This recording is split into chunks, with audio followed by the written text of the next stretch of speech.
Okay, all right. Let me stop with the pre-show dance routine.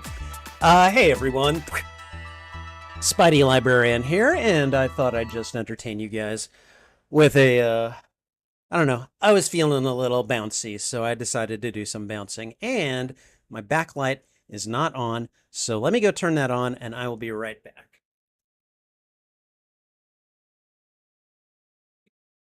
I don't know how I notice these things, but I do notice them. So, okay, anyways, welcome to Classics Revisited. Today we are going to be watching Superman 2.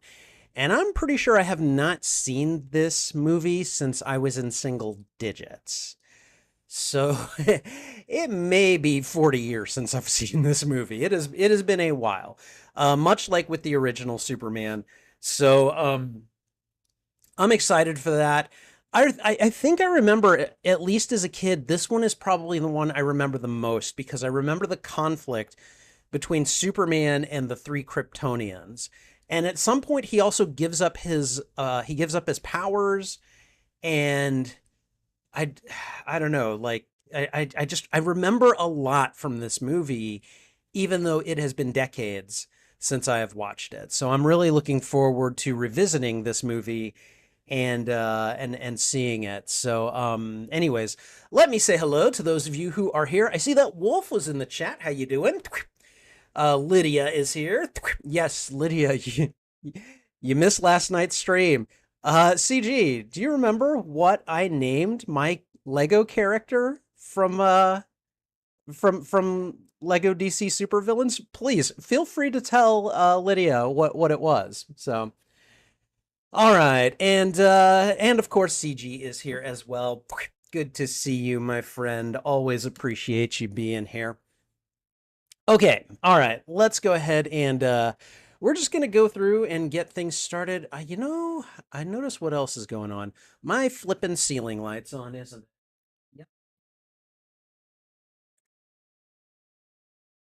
it? Don't ask me how I notice these things. I'm just like, oh yeah, that's going on. I guess I'm looking at the preview and then I'm just like, why am I not lit correctly? Which is not something I ever thought I'd be telling myself, but here we are, So Retire Inspired is here. Good to see you, my friend. How are you? What are you up to these days? We're going to get around to watching Superman 2 here. And, I'm going to do that thing we do. We're going to go ahead and do a sound test. So let me go ahead and slip these on, plug them in, and then isolate the desktop audio so that only I can hear it. We do not want a copyright strike or anything from YouTube. That would be bad. We don't want that. So, okay. Let's see. All right, so what I typically do here is I play about 30 seconds of the feature, just listening for sound. We're probably going to get an HBO movie fanfare. I'm actually gonna, I just click play on it. Oh no, this isn't an HBO fanfare. TCM Original Productions? What? What am I looking at here? Turner Classic Movies?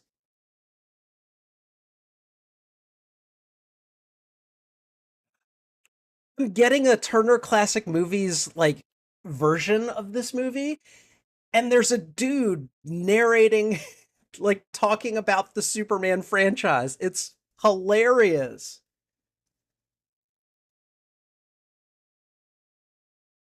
I feel the need to just let this run so that we can start the movie at the actual movie, though.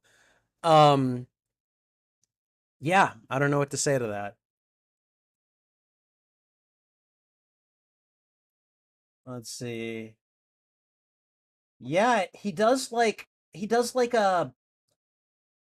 about a 3 minute intro here.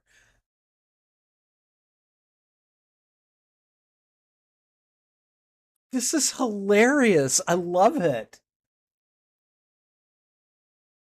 He's giving us like a little synopsis beforehand and everything.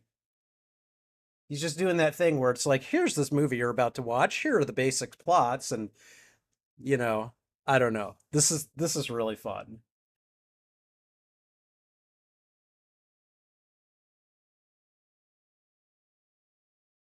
I think this has been playing for like 2 minutes, and I can't get over it.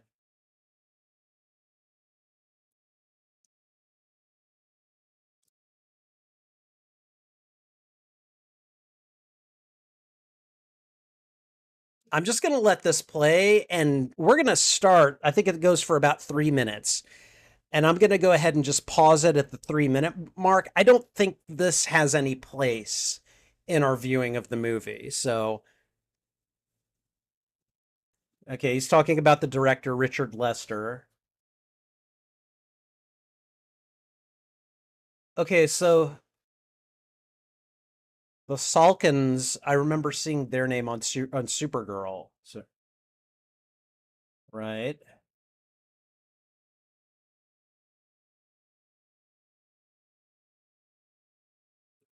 This guy's talking about the Donner cut.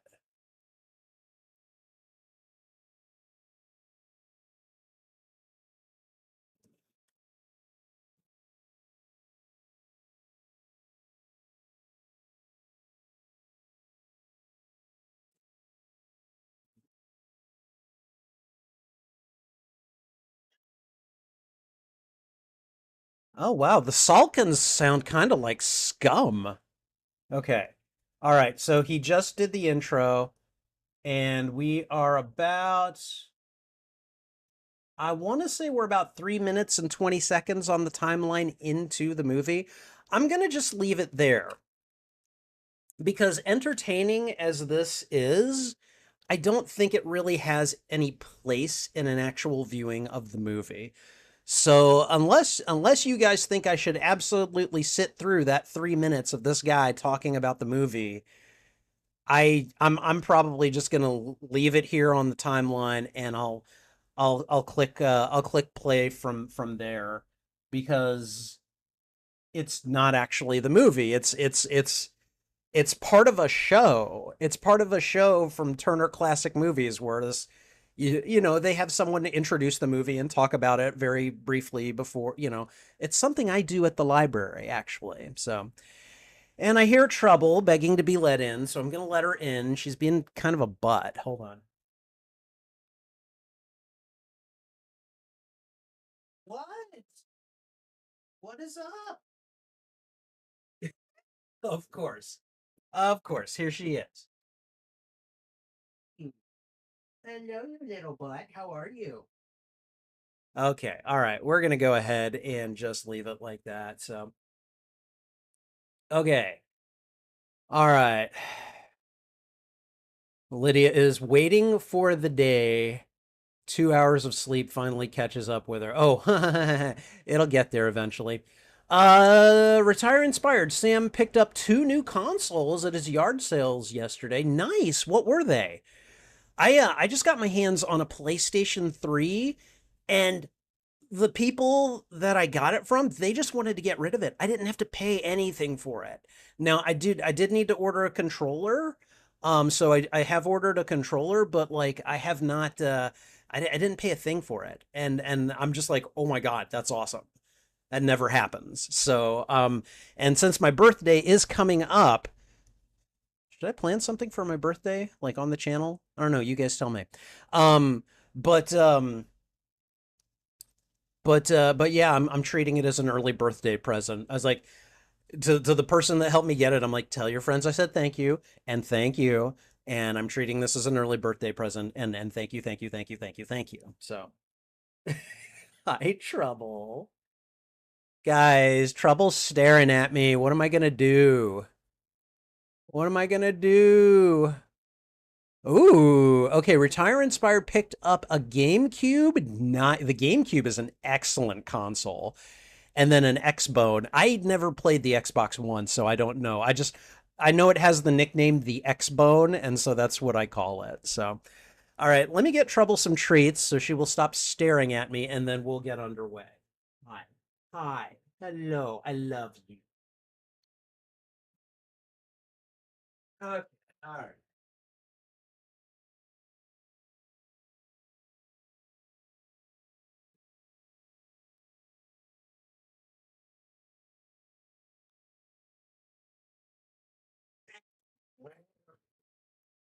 No, no, no. Get over here. Come on. I got your treats. I got your treats right here, Trouble.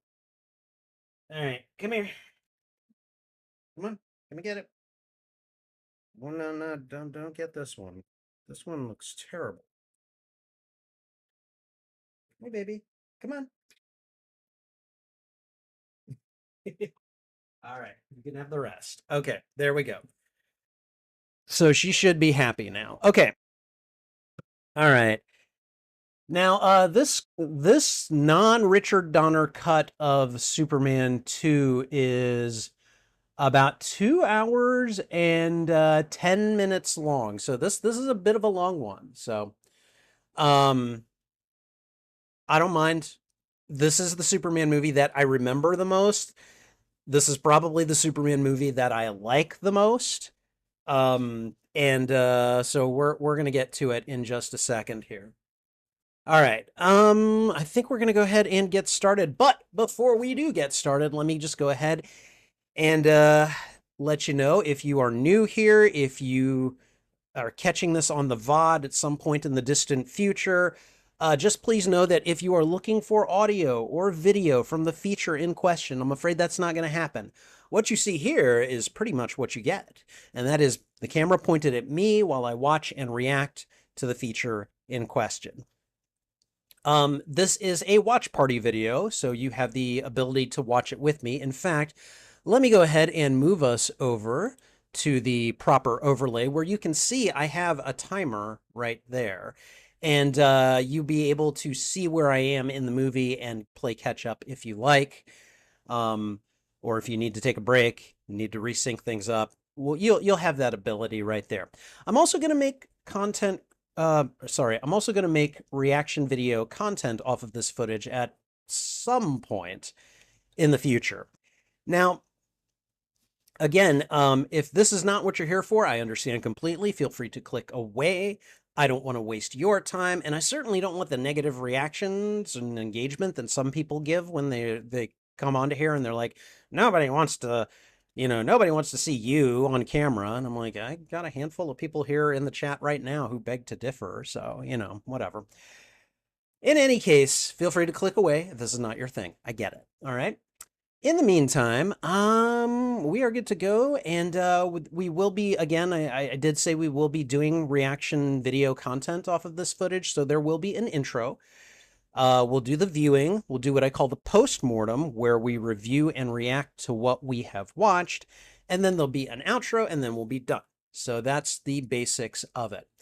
So yeah, we're gonna get started here in just a moment. This is a fairly long one, so I'm looking forward to getting through it. Let me just see what you guys have been saying. You guys are talking about, it looks like you're talking about the GameCube. All right. Why does the whole background look different? What are you talking about? What background? Why are you saying these things? I don't know. All right. Lydia, at least someone remembered this time. I need context, guys. All right, last weekend, Retire Inspired got an Xbox One and an Xbox One S. See, that's one of the reasons that I've avoided Xbox, because like lately within each generation, they're doing like different types of consoles, and I don't understand why. So, let's see. Marshlands hasn't played a GameCube game in a minute. Oh, by the way, hi, Marshlands. Good to see you. Welcome. Ever get a chance to play around with the OG Xbox? Some of Marshland's favorite memories there. Actually, never had an Xbox myself, though. So, and Retire Inspired started a new YouTube channel called Uncle Sam's Retro Gaming. Oh, nice. This is where he'll be posting his repair videos going forward. Okay, all right. I'll go find that and subscribe to it. That sounds really cool, actually. Let's see. You sell and repairs the OG Xbox. Okay. Let's see. Marshland says that I missed a small back and forth between him and Lydia regarding the garlic bread running joke. Okay. Let's see. Oh, okay, I see it. All right, I actually brought the garlic bread. I don't see much else. Oh well, I can't catch everything all the time, so. Guys, forgive me, I do have a bit of a runny nose today. I ate some really spicy food for lunch, so I am not going to that place again anytime soon. Or at least, okay, the food itself was fine. I made the mistake of putting their red sauce on top of the food, And I shouldn't have done that. That was just basically like it was like pure liquefied capsaicin, which if you know what that is, you know how bad that is. Trouble. Oh no. Hold on a second. Trouble.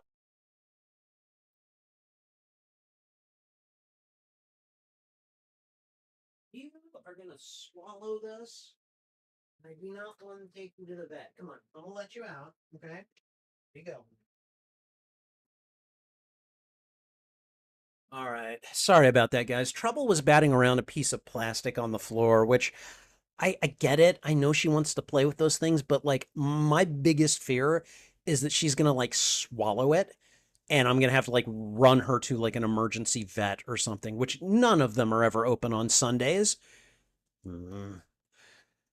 So, anyways, I know, I'm boring and I'm a mean old cat dad and everything, but it's because I love her and I don't want anything bad to happen to her. So, all right. Anyways, all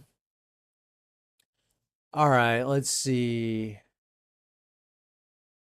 You can do a search for Uncle Sam's. You know what? You know what? Like we're already a little behind schedule here. You know what? I'm gonna take a moment. Let me see. And I'm gonna go find this channel. I'm gonna subscribe to it, and then I'm gonna put the link in the chat so that everyone else can. So Uncle Sam's, what was it? Retro gaming.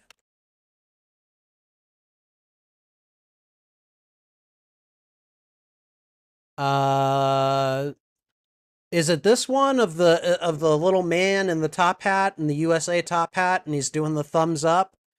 Retire inspired.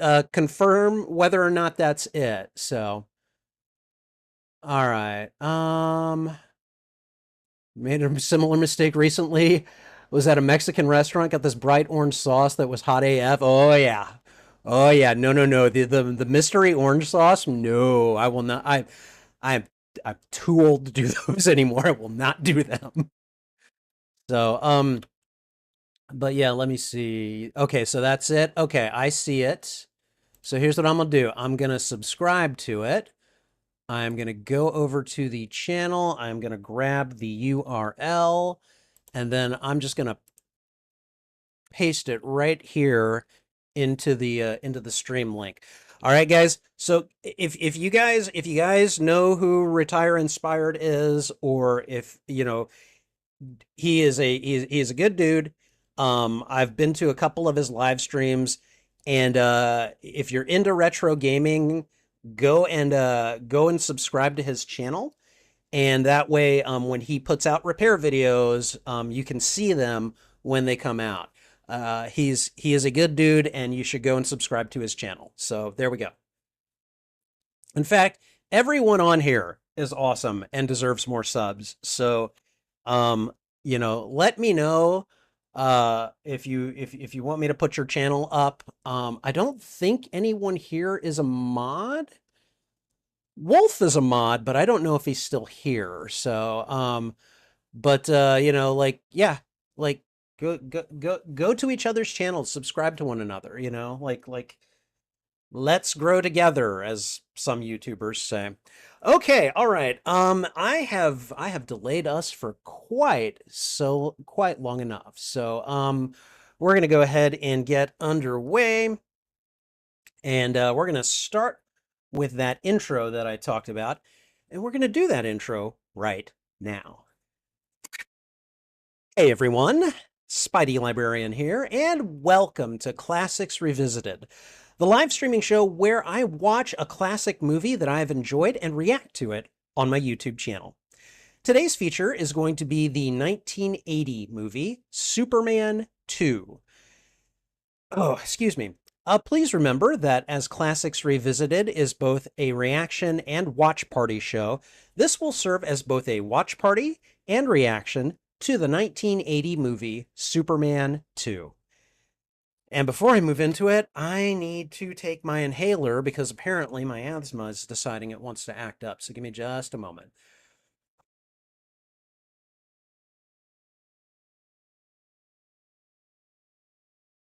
Okay, sorry about that. I could feel it acting up. All right. Okay. So Superman 2 is one of those movies that I haven't seen it in well over 3 decades. It may even be closer to 4 decades for me. But I do remember watching it as a kid, and I do remember loving it. And I feel like this is the movie that I'm going to remember the most from because there was a lot of it that really seemed to resonate with me emotionally as a very young child. I I remember Superman fighting the three Kryptonians because they basically were like, no, no, no, no, no, you are no, like we don't like you. We're going to imprison this place that you call home. So I remember that. I remember Superman giving up his powers to I think it was to be with Lois. And I don't know, I just remember like a lot like visually from the movie. Pretty sure I remember more from this movie than any other. And so I'm pretty sure this is the movie that I'm going to have like the strongest positive response to. Now, I think I can remember a couple of things that are going to make me roll my eyes too. But with that said, I think this is the Superman movie that I have probably secretly been waiting to see the most. And I'm really looking forward to getting into it. Again, I have not seen this one in a while, so I'm really excited to watch this one. So yeah, we're going to do that in just a moment. If you enjoy these reactions, please go ahead and thwip the like button. And if you haven't already, consider subscribing as well. Also, consider sharing this out to your friends, your family, your followers, anyone that you think would enjoy my reaction to these media. In this case, fans of the DC Universe and fans of Superman. I can hear Trouble crying to be let back in. Oh my God. Whether or not you like or dislike this movie, let me know why in the comments. I would love to discuss, or sorry, I would love to have a discussion with you about this film. Wow. Anyways, I feel like I'm off today. I don't know. Well, I don't know. All right. And finally, you can find the full and unedited live stream of this reaction on my YouTube channel. There is a master playlist of all movies that I've watched and reacted to, and I'm dividing them up into smaller playlists by genre. Superman 2 would be considered action, science fiction, and adventure, and I would also put it in some tagged playlists for superhero movies, DC movies, comic book movies, and, of course, Superman movies.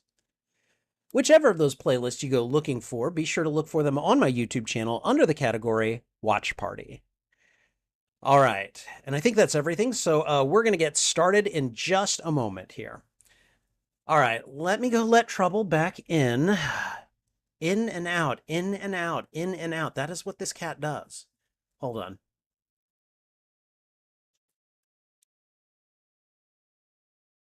You are a butt. You know that? You're a butt. Yes, you are. You're a butt. I love you, you little butt. Love you so much. Okay. All right. Okay. And before we get into the movie, let me do one last look at the chat. Let me see.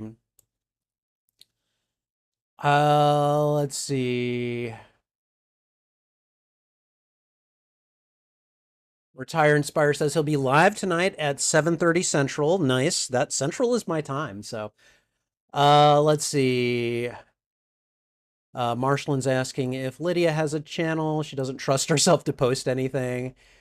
Marshall says that anyone who wants to watch Superman 2, it is streaming on HBO Max. That is true. So if you have access to HBO Max, that's where I'm watching it. Now, HBO Max's version, about the first 3 minutes on that timeline, it's like a Turner Classic Movies introduction. So you got an old guy in a tweed jacket explaining what the movie is about for about 3 minutes. It's fine to watch. I don't think it has any place in a reaction video, so I've decided to just start the movie. It looks like it's around the 3 minute and looks like I don't know. I want to say it's like yeah, about 3 minutes. So that's where it'll be. So hi, hello, sweetie. How are you? How are you? It's my YouTube channel producer. She's checking up on her dad. Hi. I love you. Your dad loves you so much. Your dad loves you very much, baby.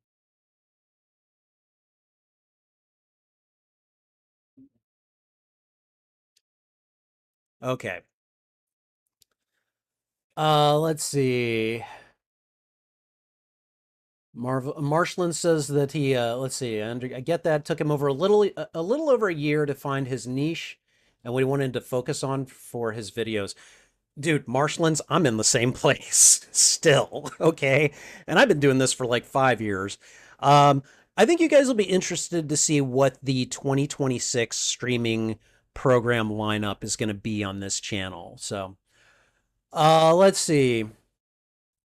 CG says that going decades without seeing the Christopher Reeve Superman films seems like something that he could never do. Oh, trust me, when your life gets busy enough, sometimes stuff will fall away. I'm just saying. Let's see. Martians only just saw the four Christopher Reeves, 1980 Supergirl, and the Shaq Steel movie. Oh wow, I've still not yet seen Steel. I did watch Supergirl on Friday, and I mean like I don't particularly think it's a good movie, but I also see like I saw a lot of I did see positive qualities about it. I still didn't think it was a good movie, but you know, it exists. And by the way, I remember seeing the Salkins name on it, and apparently, who I guess they owned the rights to both Superman and Supergirl, and apparently made some kind of asshole decisions about the direction of the franchise. So, um, let's see what else.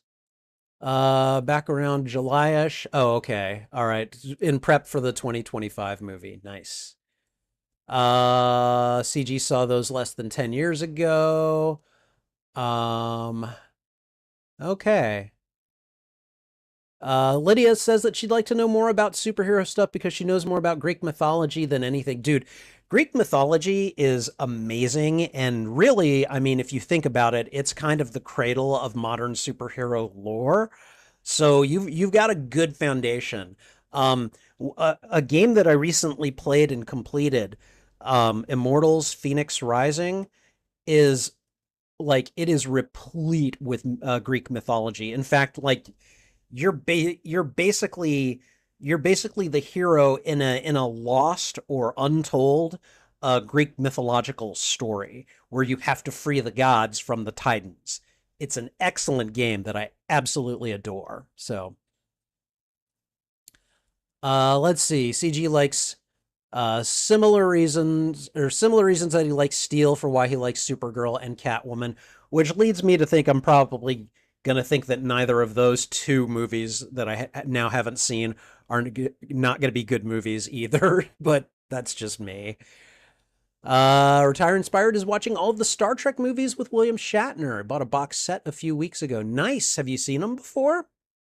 I love I so the Shatner movies, I like the Genesis trilogy, which is Star Trek's 2 through 4. So, let's see. We're talking about Star Trek, we're talking about our channels. Okay.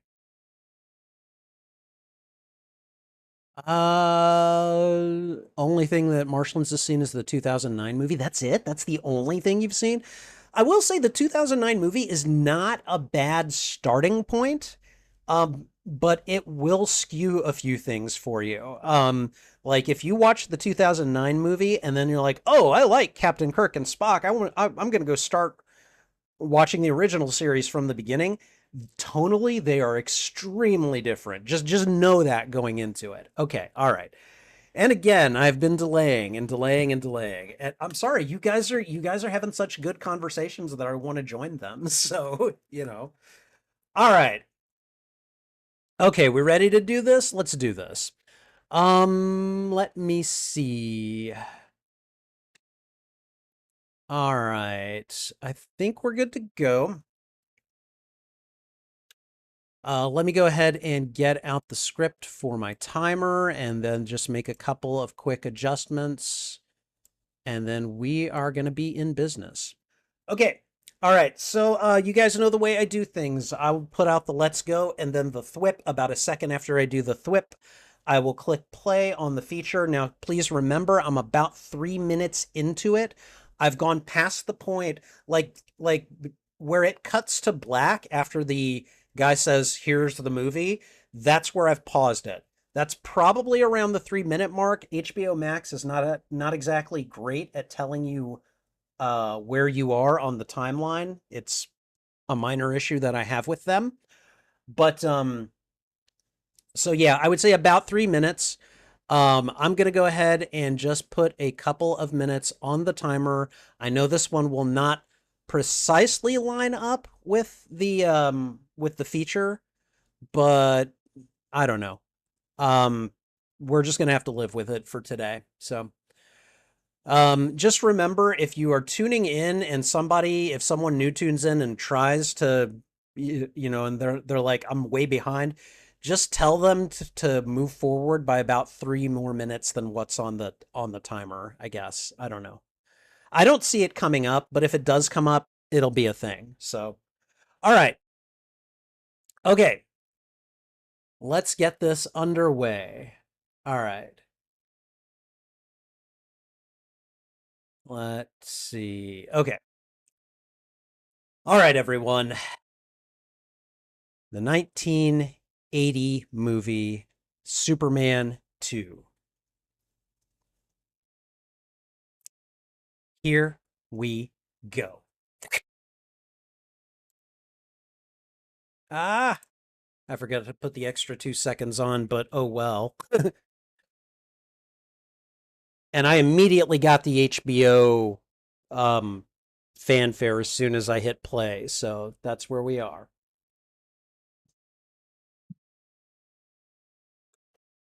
Oops, sorry about that. Oh, feel like this is starting off slightly more foreboding than the previous Superman. It's like this is not going to be quite as cheerful as the first. I'm seeing like volcanoes and here we are. Is this the Fortress of Solitude? Okay.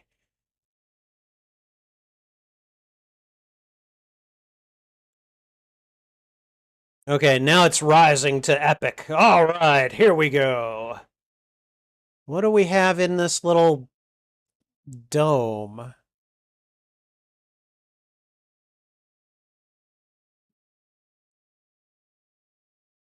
What the?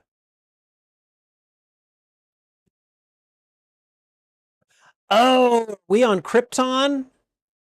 Are we seeing the three fugitives committing their crimes before they get imprisoned?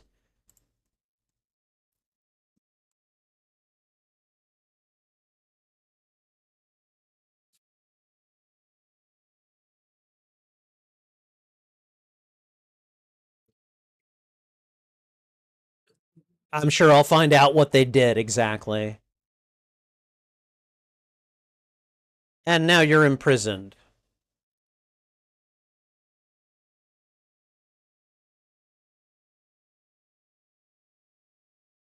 Ooh, man, Terrence Stamp just like radiates menace when he stares at the camera.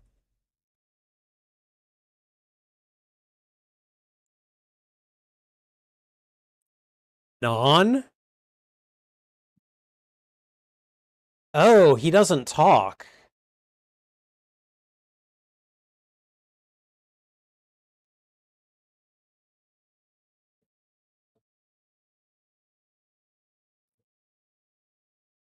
I remember them getting sentenced at the beginning of Superman, so I figured they would be back.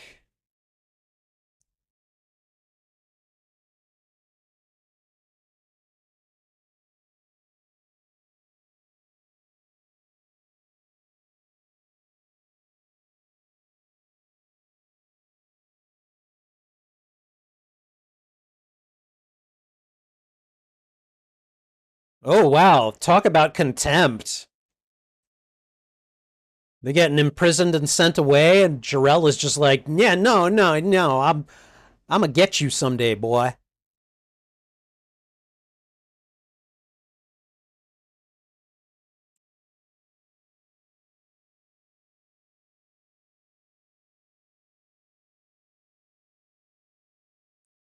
Yeah, I mean these credits are still like in some ways they're a little bit more advanced, but they feel a bit more subdued than the original, you know. And I like that they're intersplicing it with like, because I don't think we saw this scenery of like his mother putting him into the pod and everything. Oh, here we go. Here we go. Here it is. Oh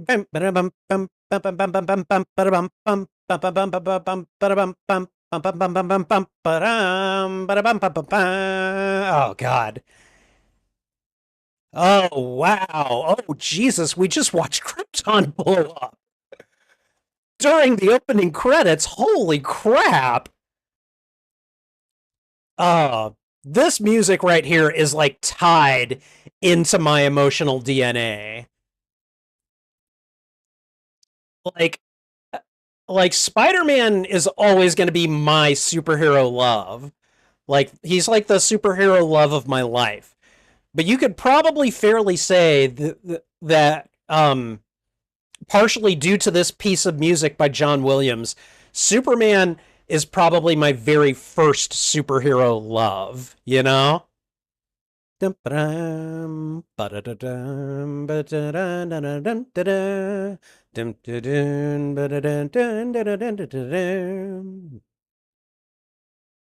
Okay. I like what they're doing here. Like they're taking what appears to be at least some footage from the previous movie. I'm sure some of it we didn't see before, and they're just like playing parts of it during the opening credits. Like clearly you can see the inspiration here of Superman 2 specifically on the Sam Raimi Spider-Man movies because they do something similar but not identical in those movies like with Spider-Man 2 and 3. So nice, very nice. And Terrence Stamp. There he is. Bum, ba-da. Bam, ba-da-da-dam, bam, bum, bum. Bum, ba, bum, ba, ba, bum, bum, ba, bum.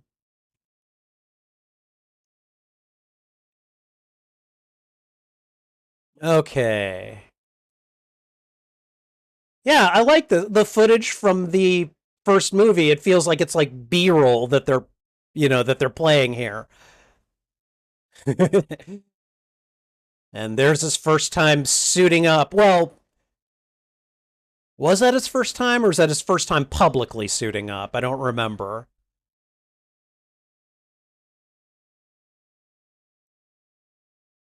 And I could see the necessity for this in this movie because again, superhero movies are still really really young right here, at least as a large scale theater going experience.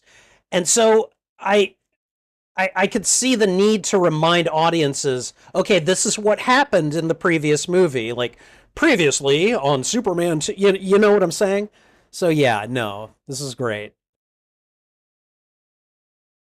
Miss Tessmacher!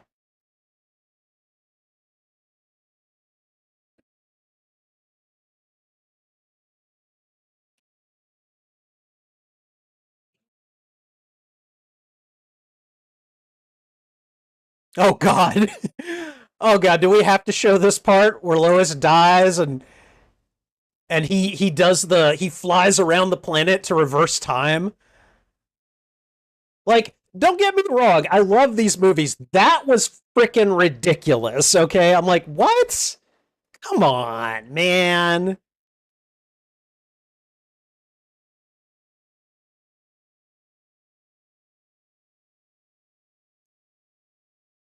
I mean, I guess from what I'm learning about DC media and the DC universe, like since Superman is apparently as fast as the Flash, maybe that was his way of like, I don't know, tapping into the speed force to change time. I don't know. It looked ridiculous, you know?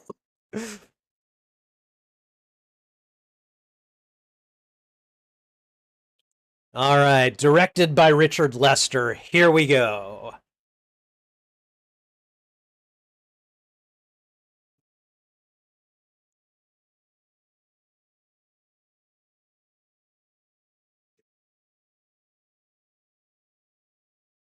I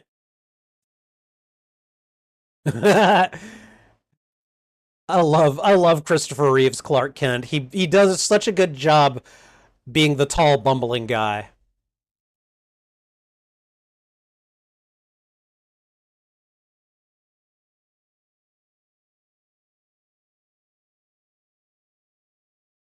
And nobody sees him.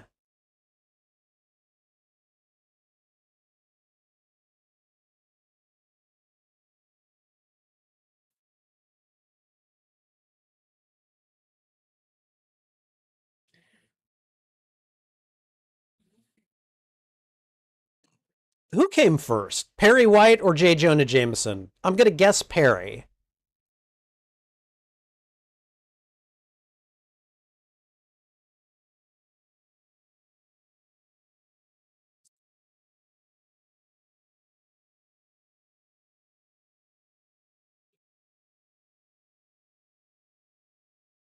Okay, and I just remember seeing Jimmy Olsen on Friday night in Supergirl, so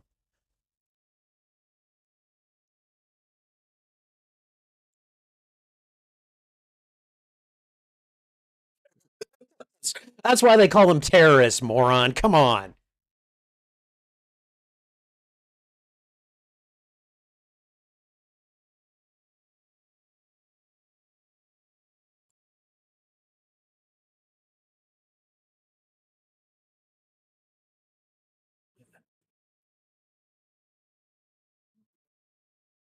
That is okay, so we're setting up Superman's first big appearance here. I get it.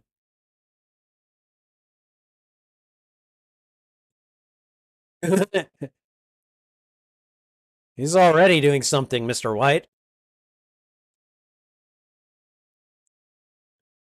All right. And he's like, okay, you're going to disappear into this alley. And here we go. All right. And the costume changed. It's like, we just imagined it happening.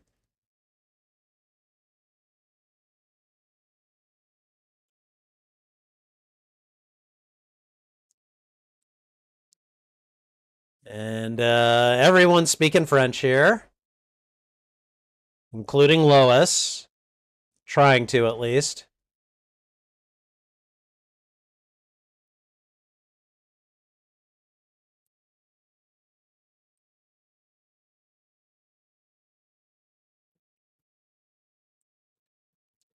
All right, let's see how like we know he's going to show up. I just want to know if Clark is going to show up and how he's going to explain this.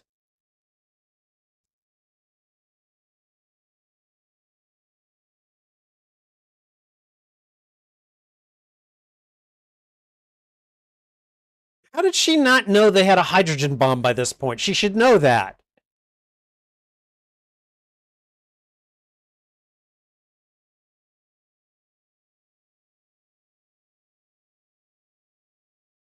Yeah, no, we don't care who you are. You're not going up there. Oh man, too bad you don't have Google Translate.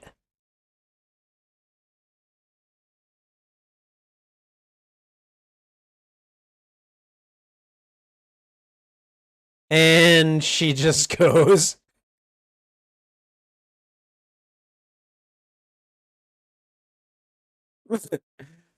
okay, not the best security guard in the world, but you know,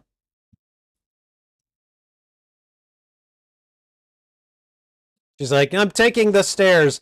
Okay, this is not a bright move. Even for a nosy reporter, this is not a bright move. You shouldn't do this, you know? Okay, all right, terrorists.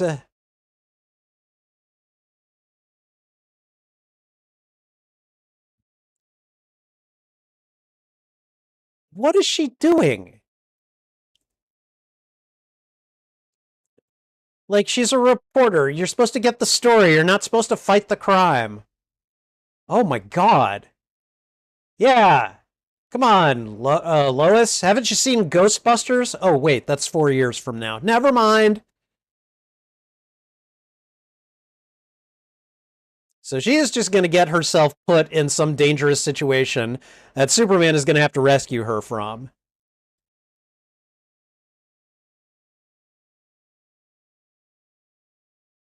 I mean, at least these terrorists appear to be showing good faith, you know?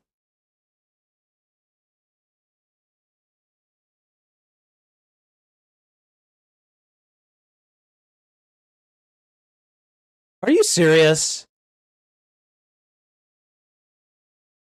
Okay, talk about a bonehead move. Like, really, Lois? Come on.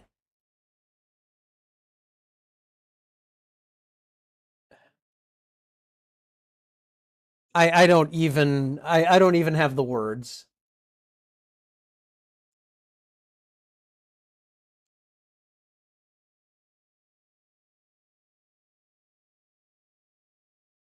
Yeah, no. Dumb move.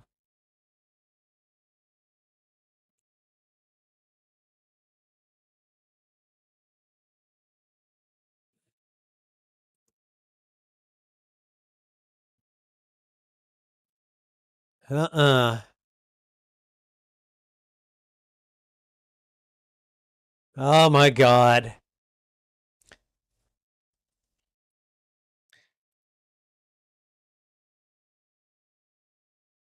You know, I've never cared for heights, but I've always been able to work in them, guys. As I've gotten older, my body reacts worse to the perception of heights. So Lois looking down that chasm right now and then, you know, all of the changing altitude is like really freaking my body out.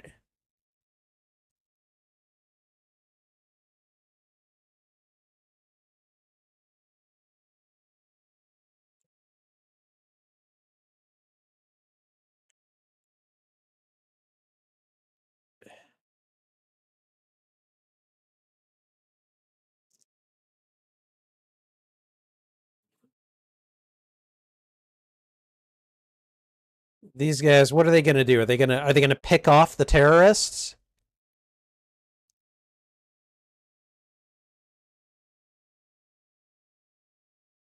What are, they're wiring some explosives, but what are they wiring it to? Yeah, Superman like should have been here long before this.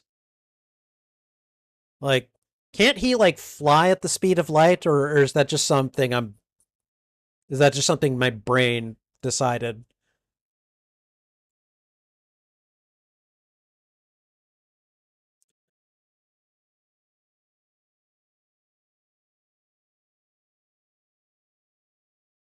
You guys probably not as on it as you think you are.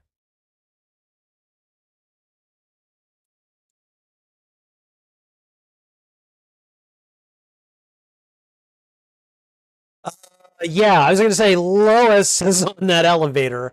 Oh boy, talk about a boneheaded move. Oh God, that is gonna hurt like hell for her. Oh, never mind. She won't have much time to feel anything. She gonna go splat. Uh-huh.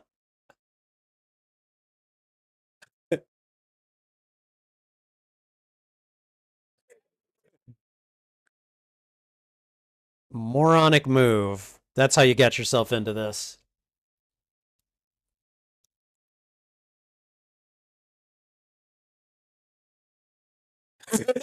He's taking the elevator back up. I'm sorry, but at this point, I would have said something like, "We keep meeting like this, Miss Lane."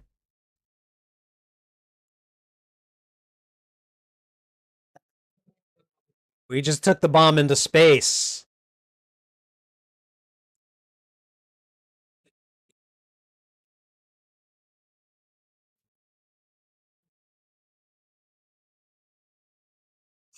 Okay. All right.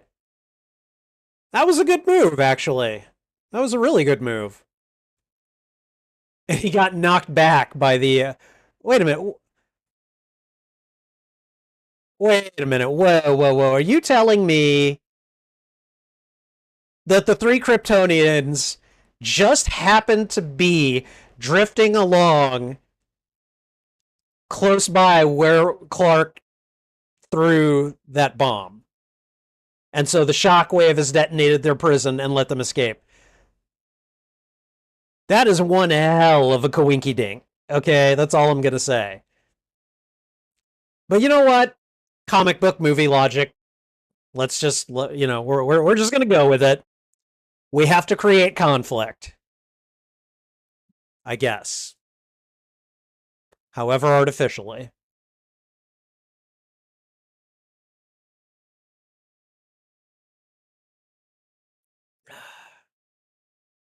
All right, and she's had time to get back to Metropolis by now.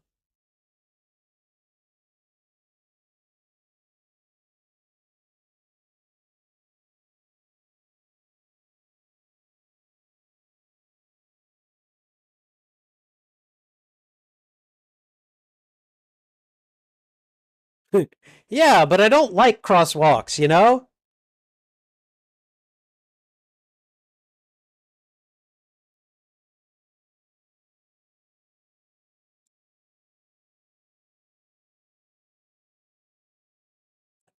I was just so happy to see you that I forgot to do those things, you know?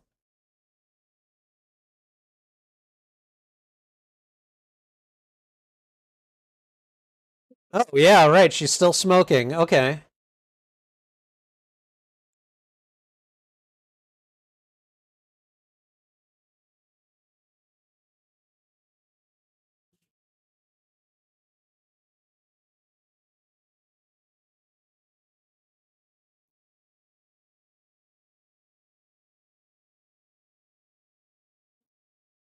What?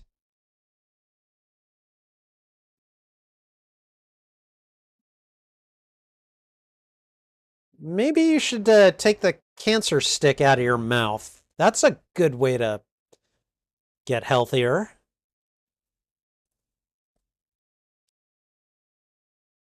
I have never, ever cared for smoking.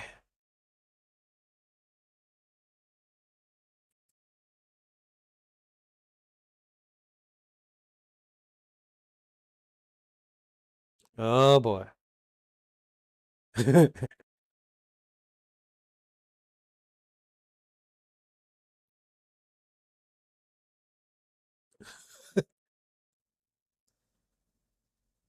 What is he going to do?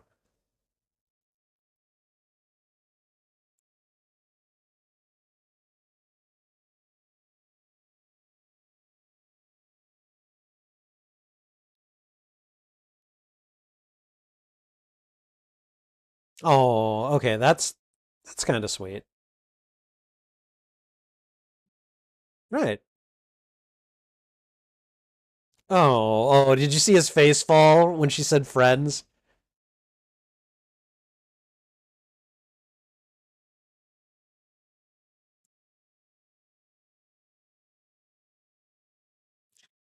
You know, it's funny. I mean, I understand like the whole idea of when you want a relationship with someone and they just see you as a friend and like the whole friend zone thing, you know.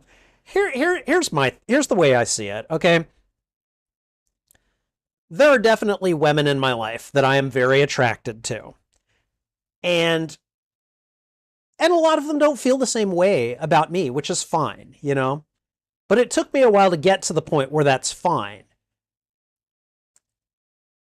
When I call someone my friend, that really means something to me. A friend is someone that I will go the extra mile for, someone who I will proactively care for, and someone, you know, whose well-being matters to me. So when I call someone a friend, that's what it means.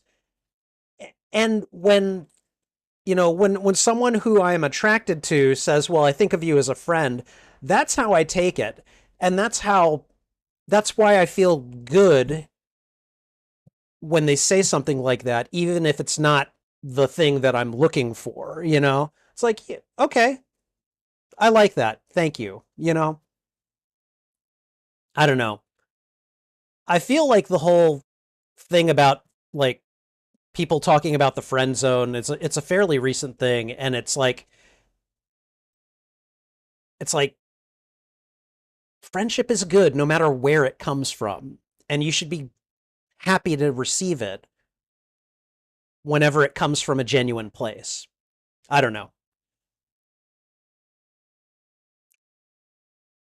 Oh, Luthor's planning a breakout. Oh, oh joy, you know.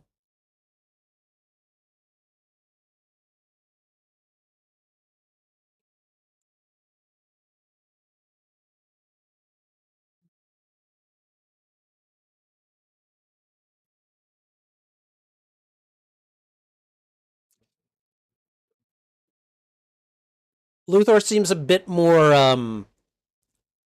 he seems a bit less comical this time around, which I'm good with, you know?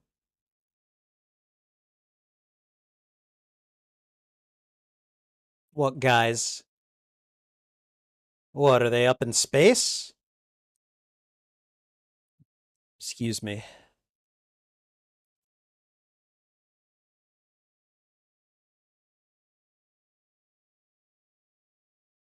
Oh, they're on the moon. Oh, okay.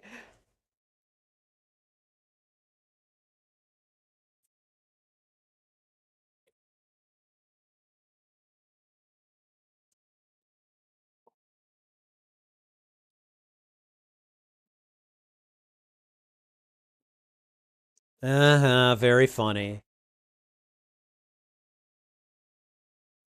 So this is these are American and Soviet astronauts. Okay, they're gonna see the Kryptonians. Okay.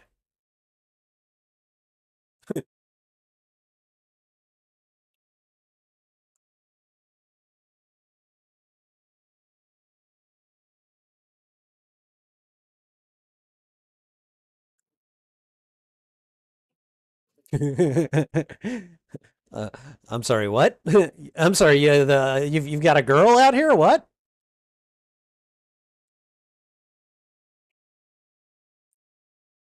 I have a feeling this is not gonna go well.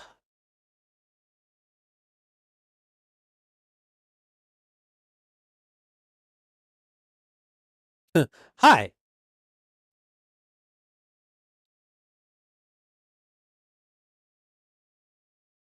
and what are you? Whoa, whoa, whoa! Hey, hey, hey! Don't rip my suit. Yeah, this is nothing for her.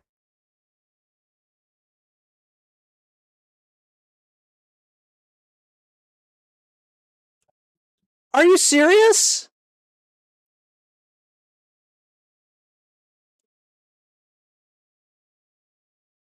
Oh my God! Look, I understand these people are supposed to be evil, but that was just mean. Like, clearly they can't do anything to you. Why bother, you know?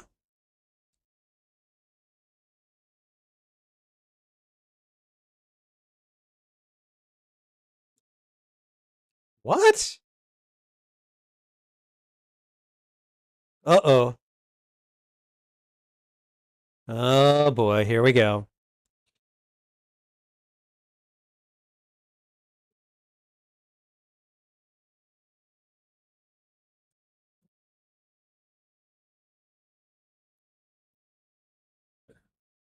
These are like kids with a magnifying glass just burning bugs with them.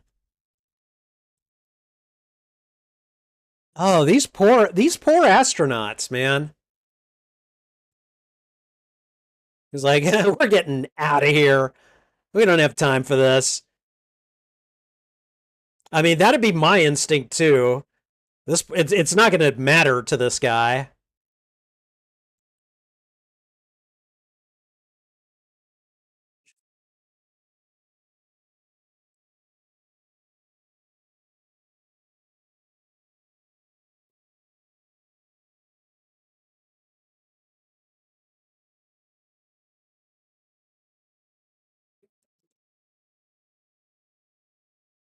Wow. These guys are just like, yeah, hey, what's happening?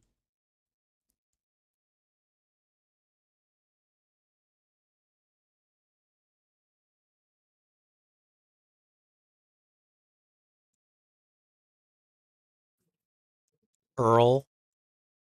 Hey. Uh that's John Ratzenberger. That's Cliff from Cheers. And wasn't he in the first Superman movie briefly? That's awesome.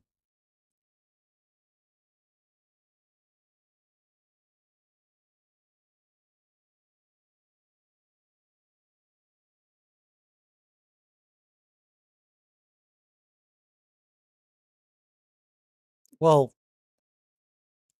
Houston. Hey, it's Houston. Put some respect on the name, you damn Kryptonians. Sorry, H Town here. And the library that I work at is actually not far from NASA. So, put some respect on it.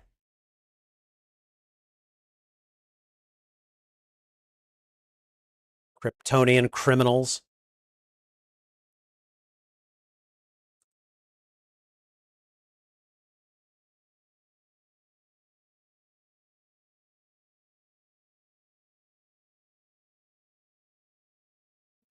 Why is 383 still on?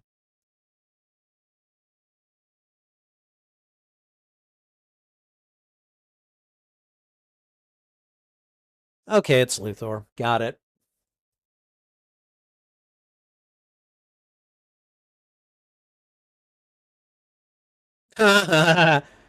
Hologram. Hologram.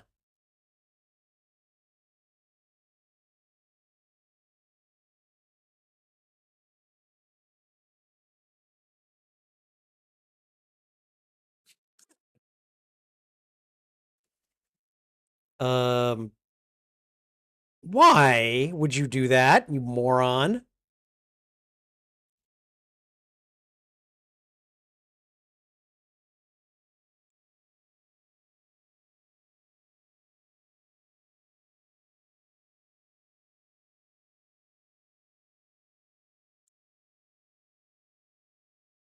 What the?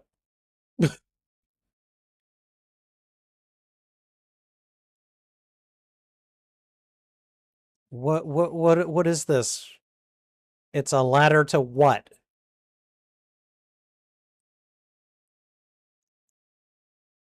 Yeah, yeah, we know that.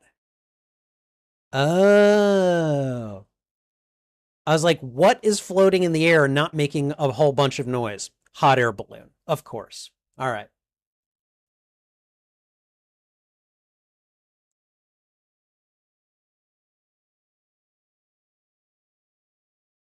Oh, Miss Tessmacher, come on.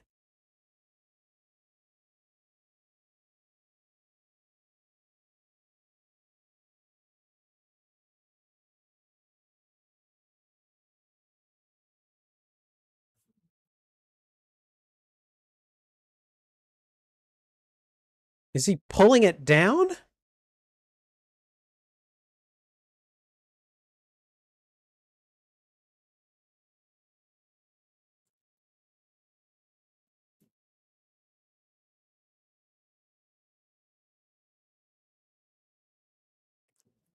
Okay, all right.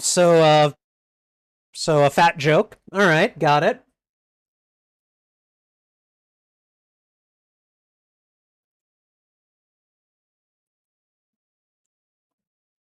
Okay, so I remember this scene, or at least I remember a very certain part of this scene because I'm pretty sure it involves a little boy um doing something he shouldn't do. And that was a whoa. Okay,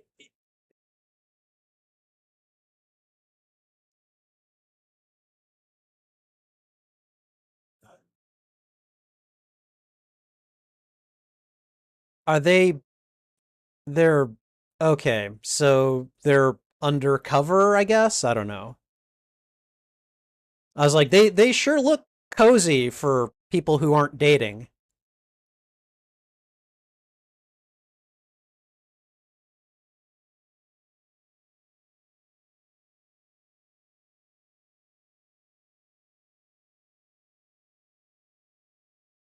Whoa. Okay, that's a fire hazard, obviously.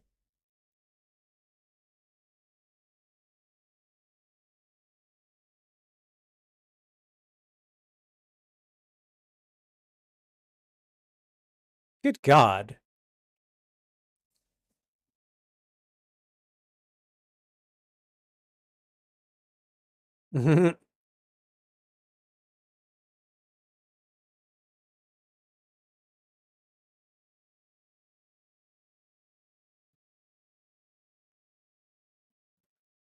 Yeah, it's like, whatever you two are doing here. Yeah.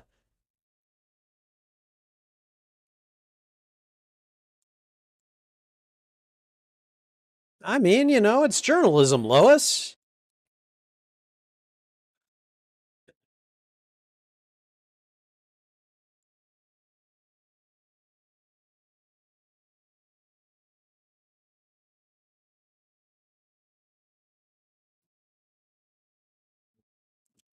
I mean, that's that's that's capitalism for you, you know? Like, unless there's some sort of fraud going on, I don't see what the point of this story is.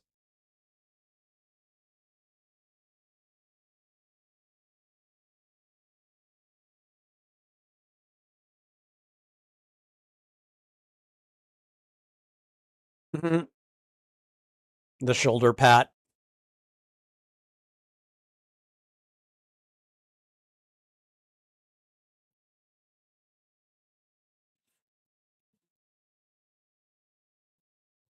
the sleeping arrangements.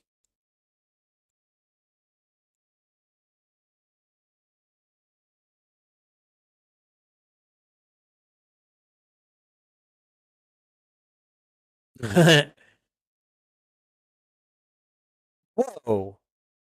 Uh-huh. Okay, all right.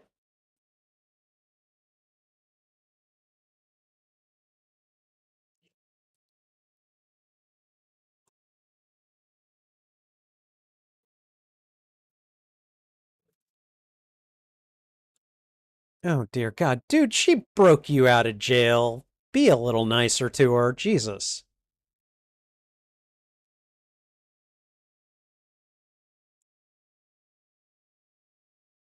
And they're just gonna go to the North Pole and find Superman's Fortress of Solitude, right?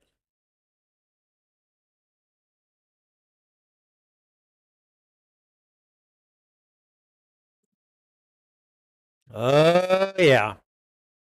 Okay, yeah, I remember this part.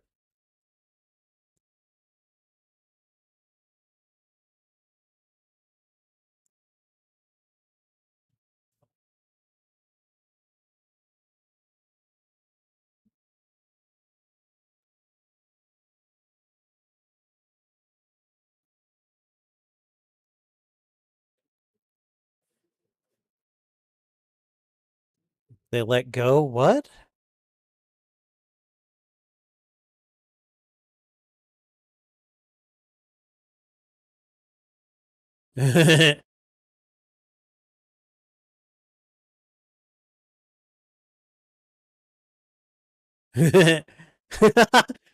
Seriously?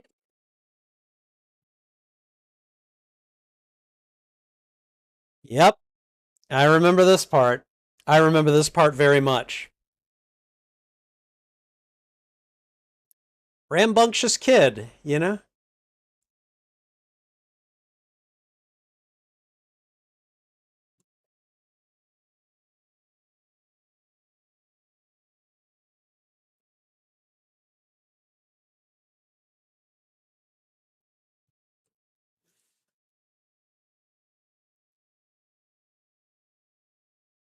Okay. All right.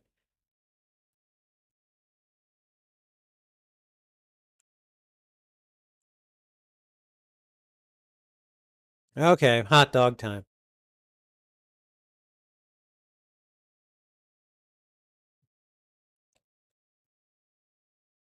Yep. Okay. Yeah, this must be the scene. I remember this. No. Oh, God. Your kid.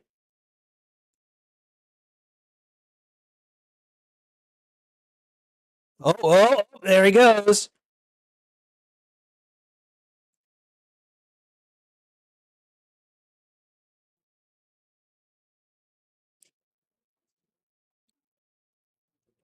Okay, this fall is taking way too long and people are having way too much time to react. I'm sorry, that kid should not be alive anymore.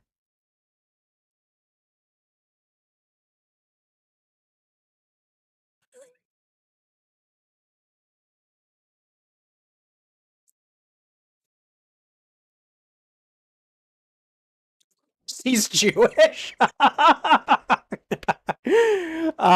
love it. Love it.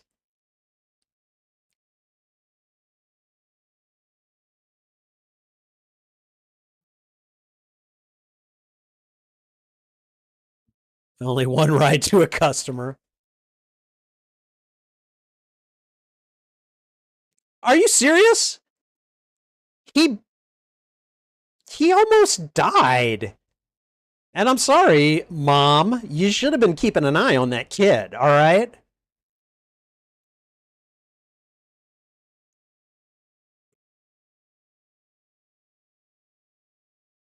Uh, She's like, I'm using my deducement to figure this out.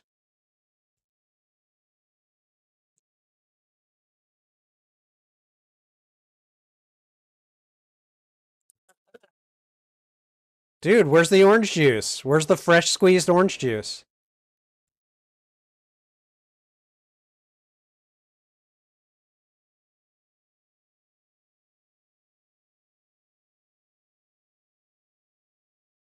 Mm-hmm.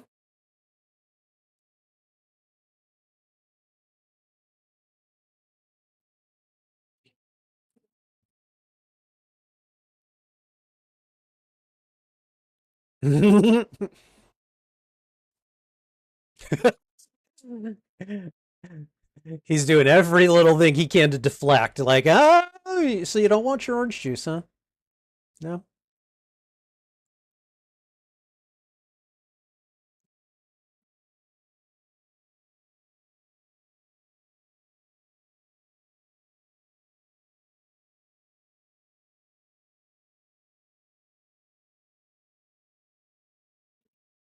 He must be paying her a pretty penny to put up with all the crap she's putting up with here.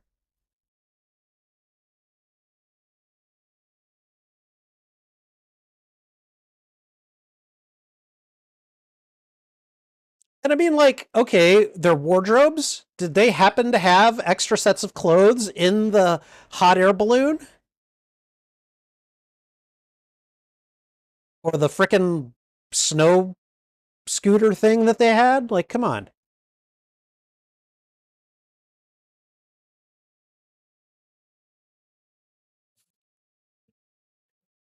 She's just repeating him.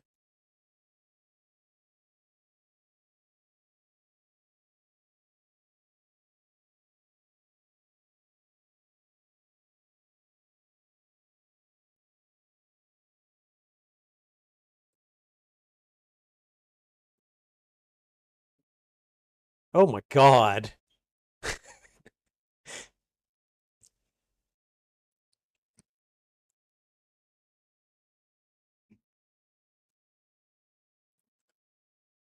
This is a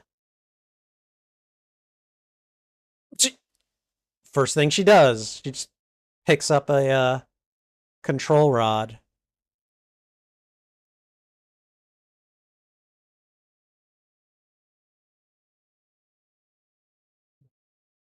Oh boy.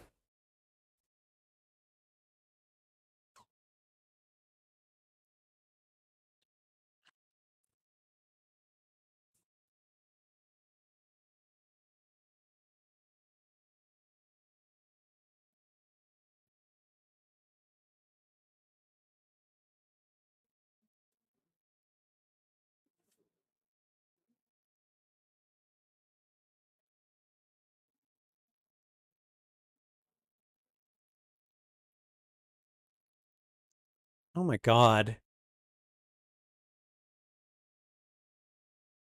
Well, this Superman clearly had no home security system.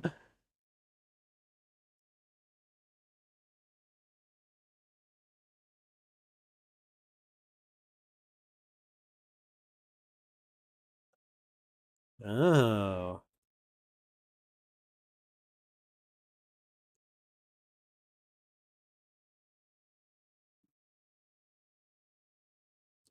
I don't know about that, Lex. I really don't know about that.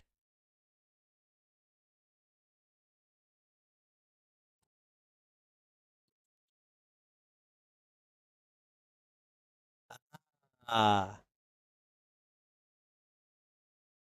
I remember only just hearing about the Phantom Zone in Supergirl, which I'd watched 2 days ago.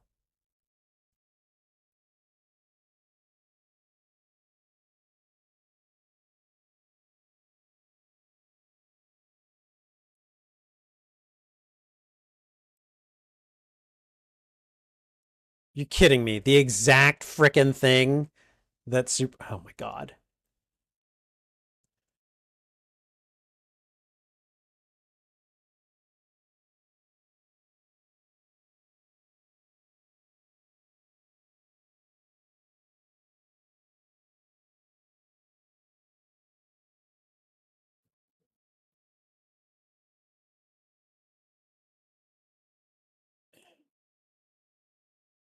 Yeah, that's not good.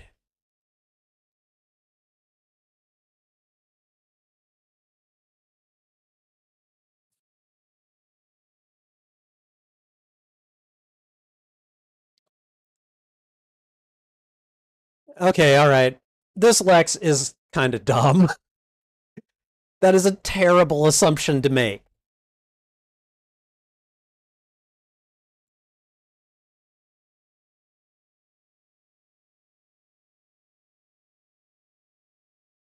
Uh huh.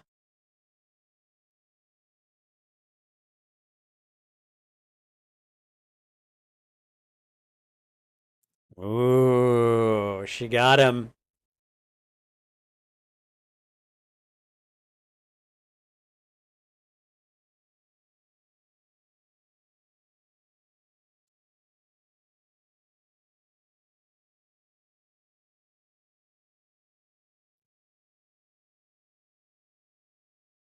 Oh no.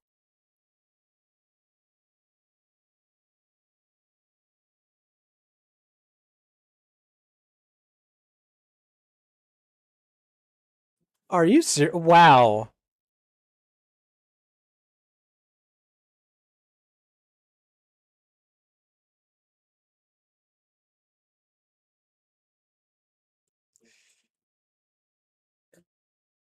Okay, all right.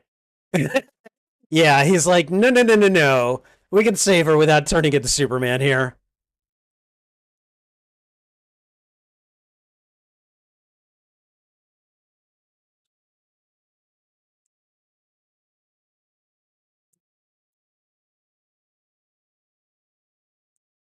It's a good thing. Good thing this is the day before phones, because my God. Well, before cell phones.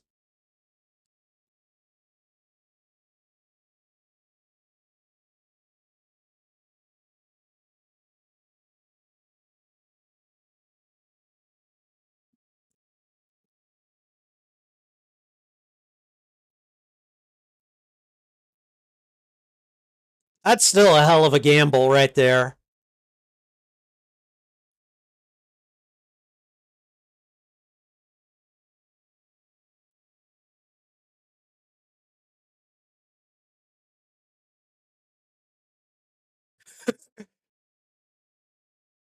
Okay, but what is the branch doing? It's going down the river too.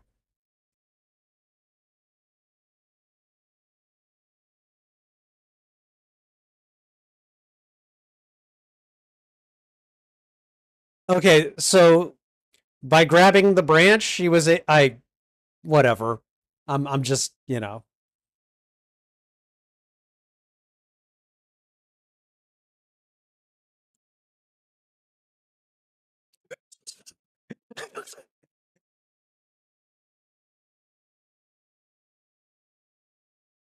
nice.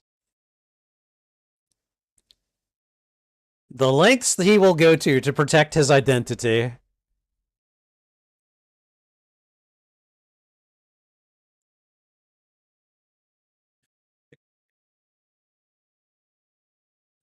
I don't know, play stupid games. It's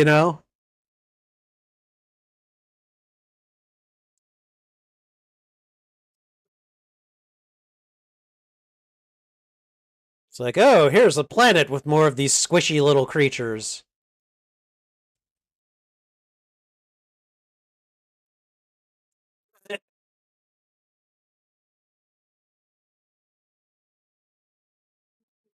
Houston, and it's a city, moron.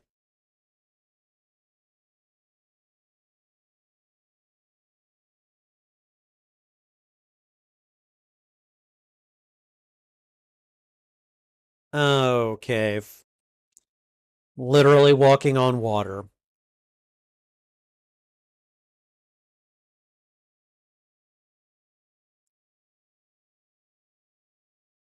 It's like, what did I put in this coffee?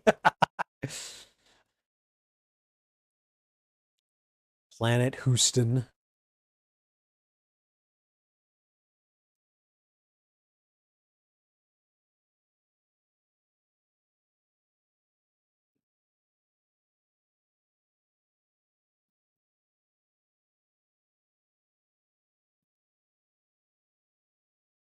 Oh, come on. You have Kryptonian skin. You're fine.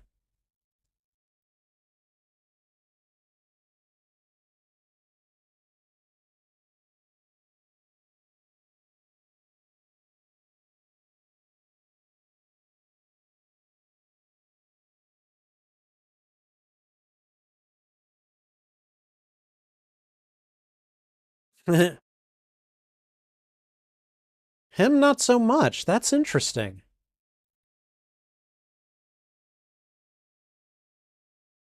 Huh.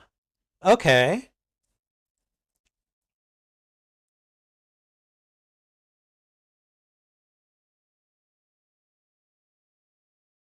Oh, playing the guilt card.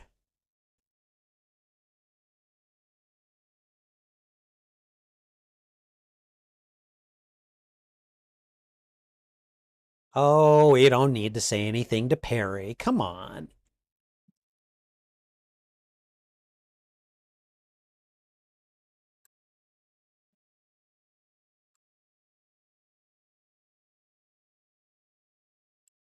There we go.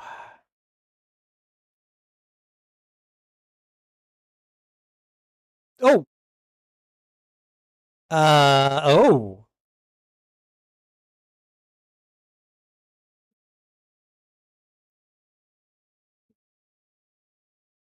Oops. This is what you get for being a klutz, Clark.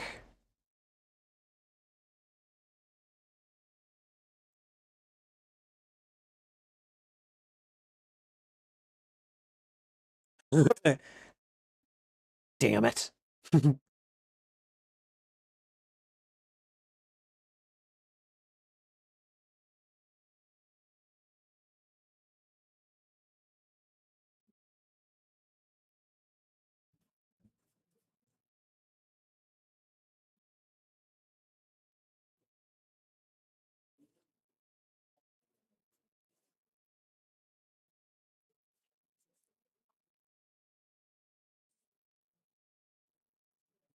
I think you did.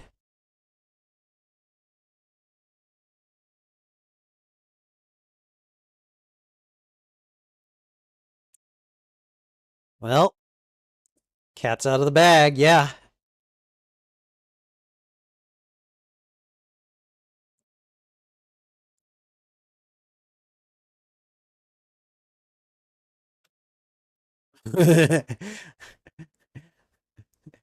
Yeah. Oh, you're in love, huh? We definitely need to talk.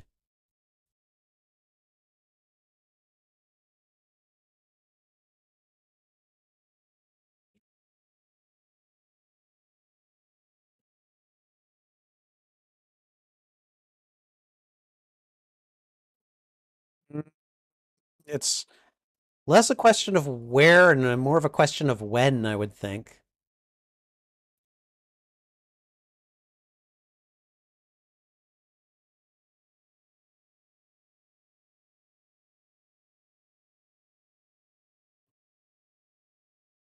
Mm,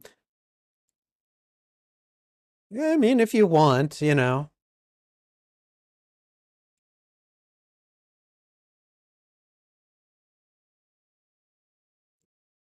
Eh, I mean, you know, let's just acknowledge that we both have some clothes to change and figure it out from there. So,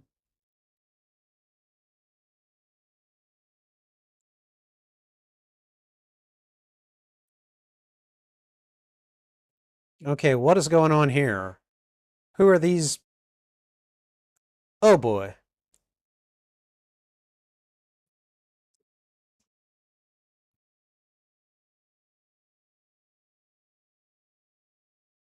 Do you not like fish or are you allergic? Okay, yeah, that's an allergy.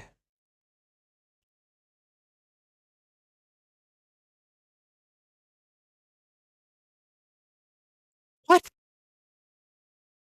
Okay, whatever. Oh no.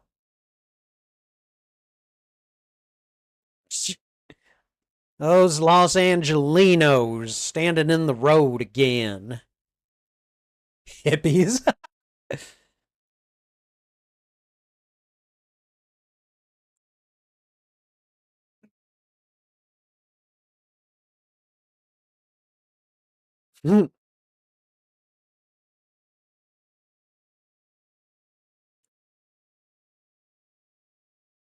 Oh God. All right. Old guy's too he don't want to do it. Okay.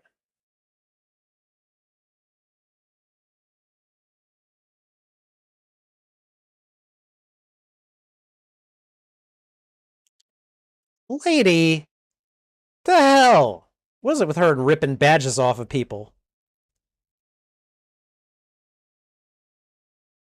Oh, wait. Is telekinesis a Kryptonian power?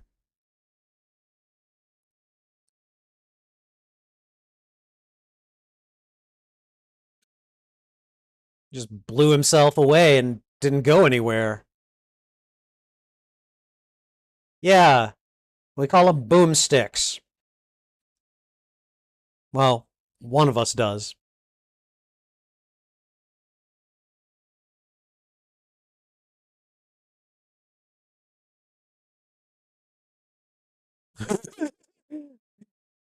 This older cop is just like, oh God, oh God, oh God, oh God.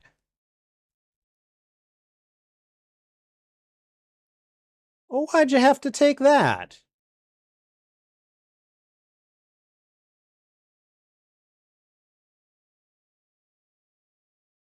There's no more light coming from it.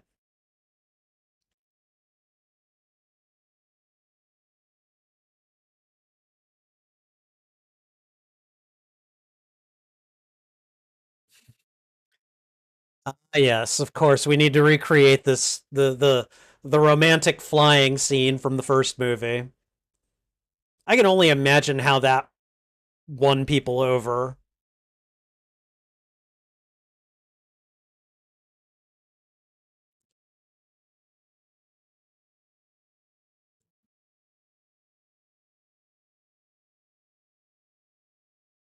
Does he ever even consider taking her to meet his mom and dad who raised him on Earth?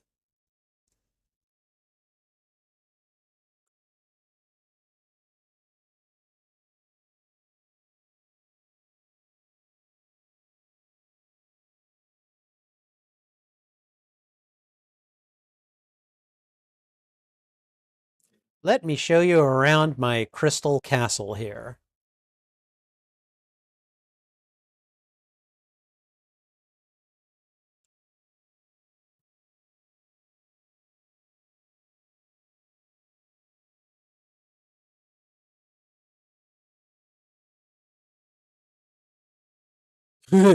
He's trying desperately to do the heat vision.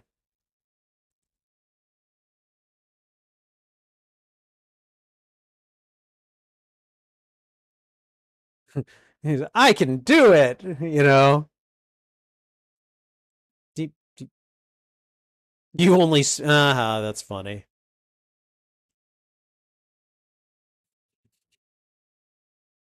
So, two Kryptonians walk into a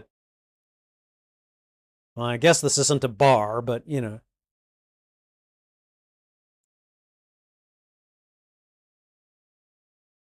Yeah, look at her. She's collecting badges and like pinning them to her clothes or something. I don't think that's a good idea, but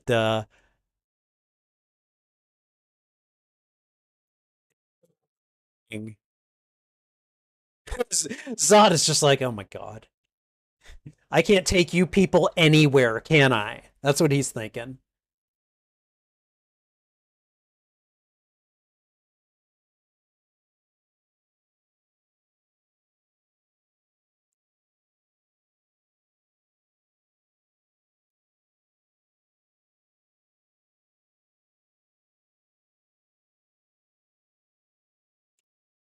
Dang,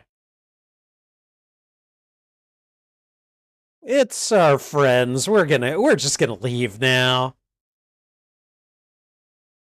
Boog? Oh, you guys again.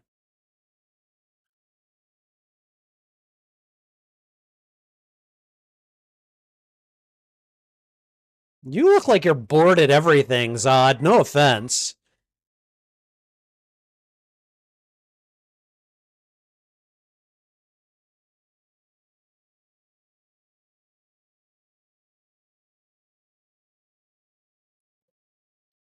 Oh, I'm glad that was a soft patch of dirt that he landed in.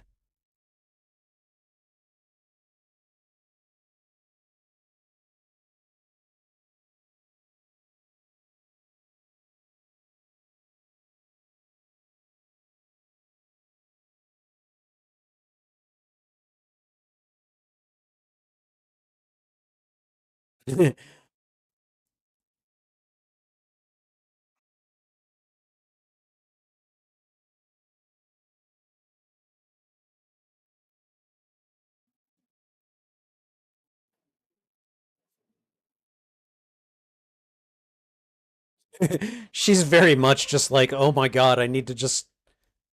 She's so overwhelmed. She's just like nodding. Okay, yeah, this isn't. Yeah.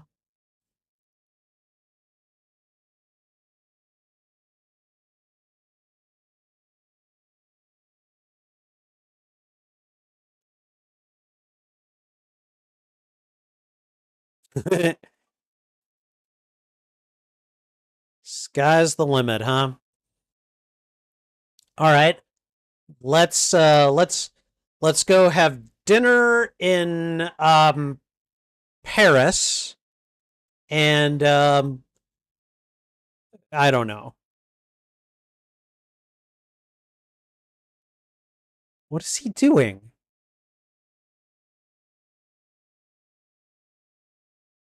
I mean, where is he? Is he in the Amazon?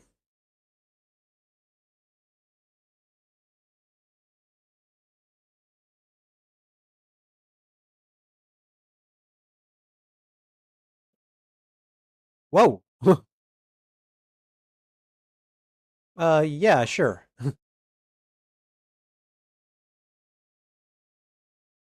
Okay, we're just leaving the green crystal somewhere. All right.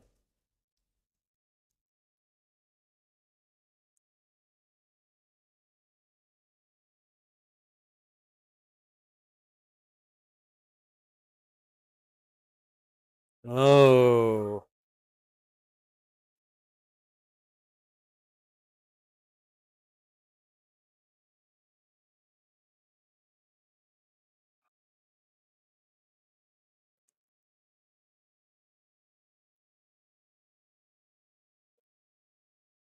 that sounds like John Ratzenberger.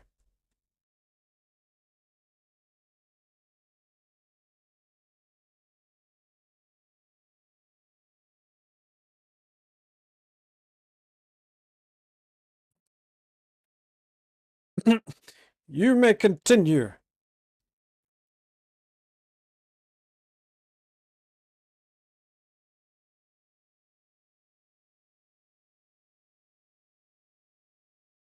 Oh boy. Oh, they're going to show him something interesting, all right.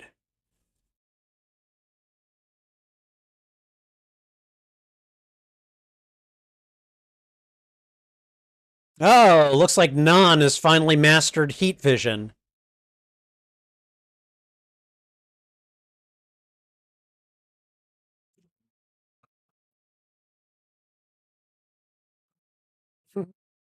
I did it! I did it, Dad! Zod is like, okay.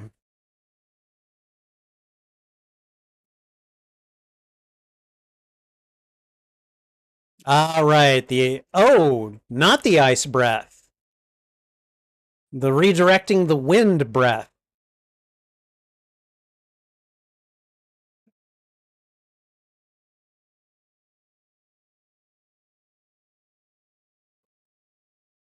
If I had to come out and seen that guy standing in front of my store that he clearly lit on fire, I'd be like, hell, man.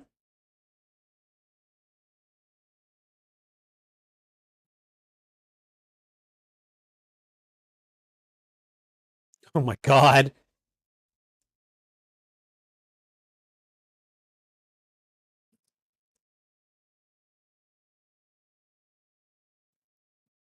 Maybe he doesn't know about this situation yet.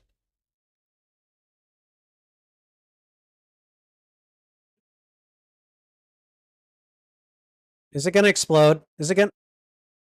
Never mind.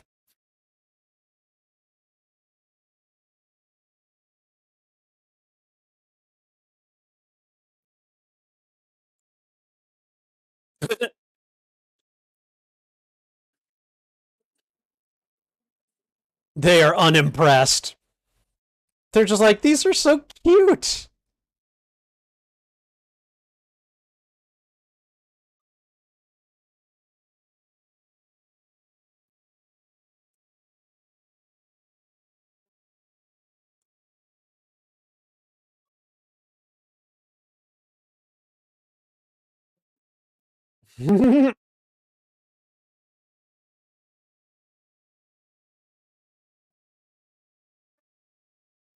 That's her go away kiss right there. Oh,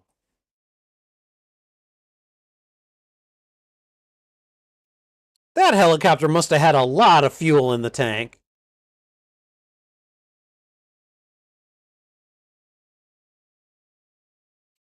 I win against inferior technology. Oh, God. Yes, but he's having dinner with his girlfriend.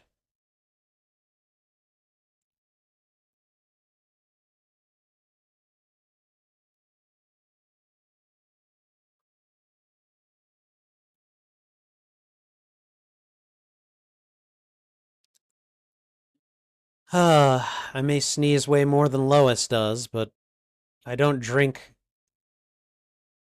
1,000 milligrams of orange juice every day.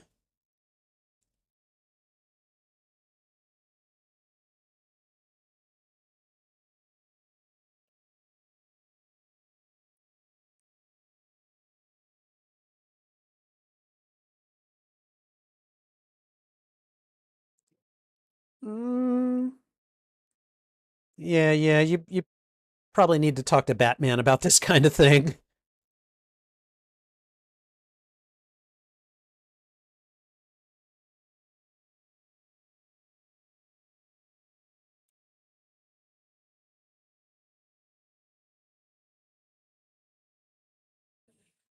It's like everyone that he wants to know his secret knows it.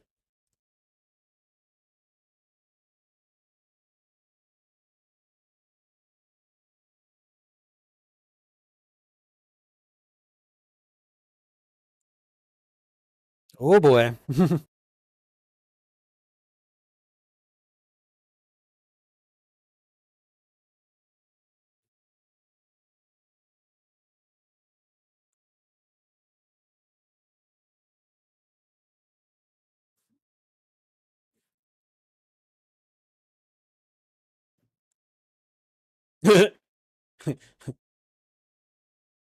You belong to me now.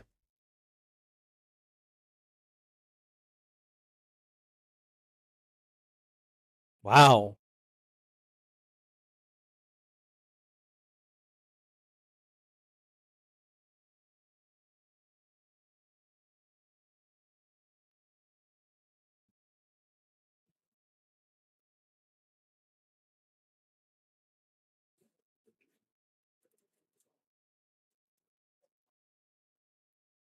Ooh.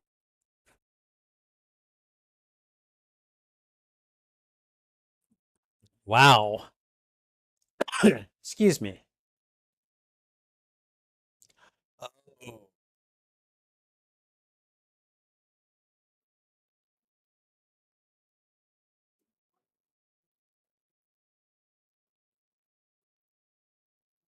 Okay.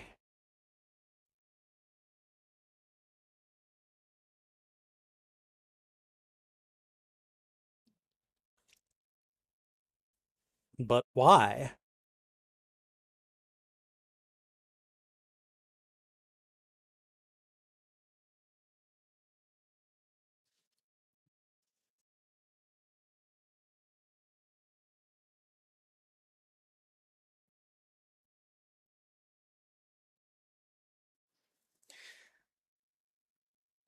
I remember this like monologue from his mother here. You can be hurt like an ordinary man. Like I remember this from when I was a kid.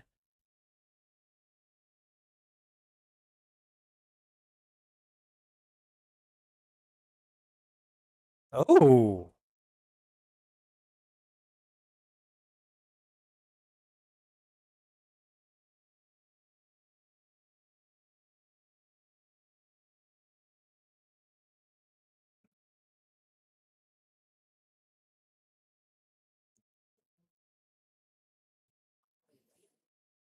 Like that question at least, it didn't come up when I was a kid, but like right now I'm just like, okay, if you're going to live with a mortal, why do you have to become one, you know?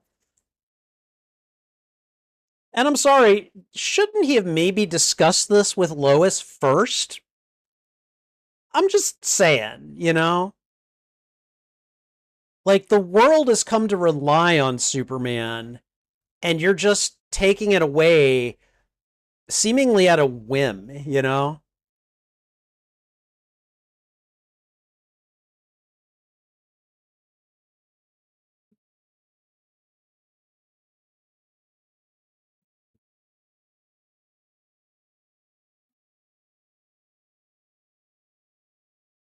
Well, this is an interesting little graphic they've got here.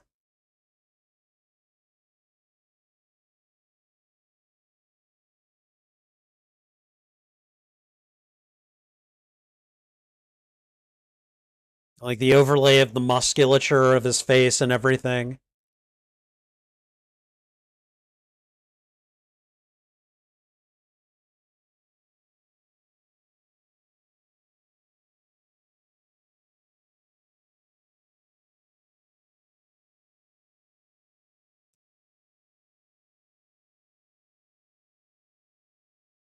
Okay. It's how are you going to leave here now? Hmm? Did you think about that one?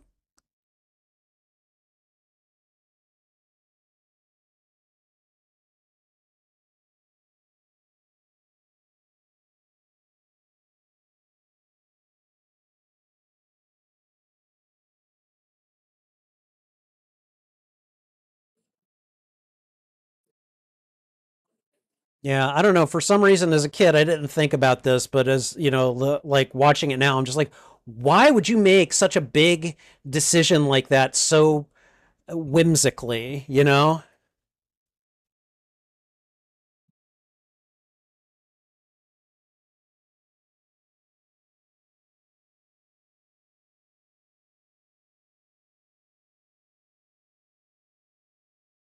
are they just gonna live here forever? I mean, you know, like,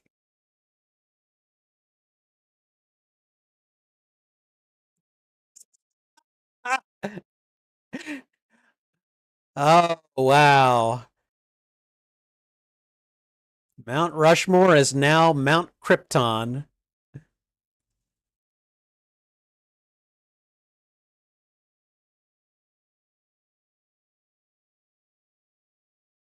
We're just gonna go, yeah, and of course, like they have not been in the world for probably a good long while all this is happening.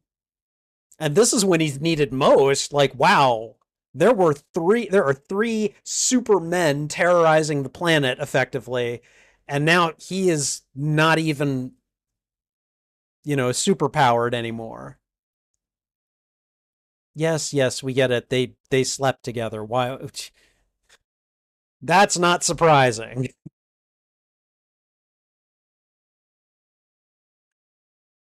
And now it's just like, hi, we've come here to rule the world. Please get out of our way.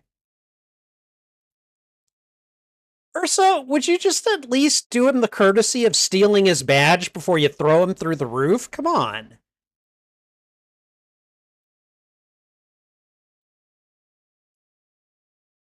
Oh boy.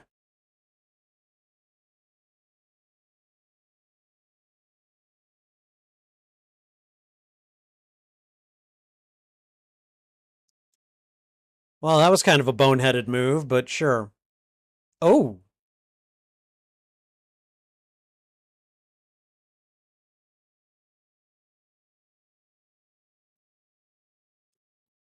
What's up? How you doing?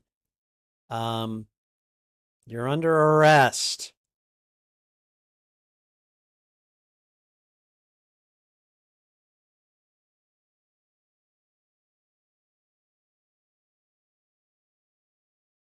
All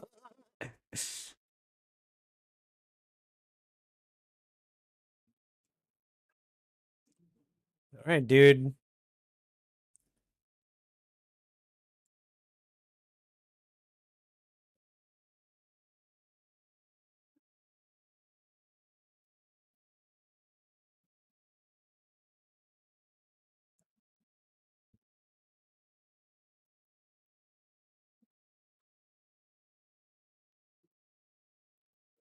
Yeah, that's what I was thinking.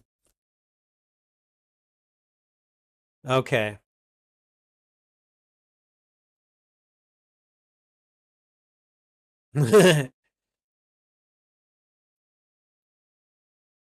That actor looks familiar. Where have I seen him?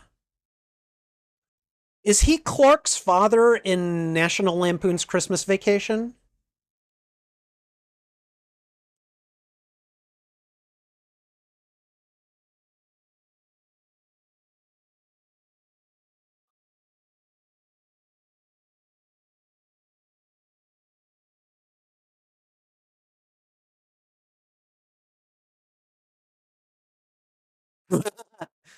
It's Zod, not God.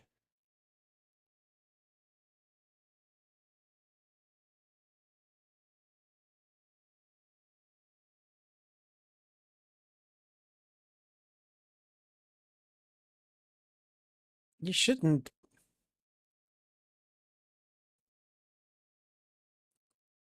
Oh, okay. Yeah, I remember what happens here too.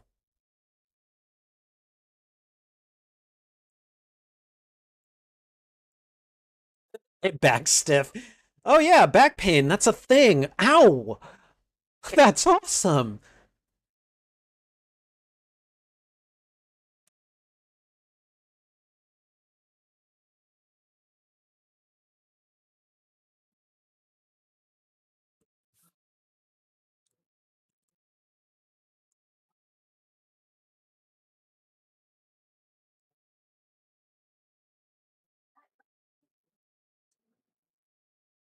The side salad is hilarious.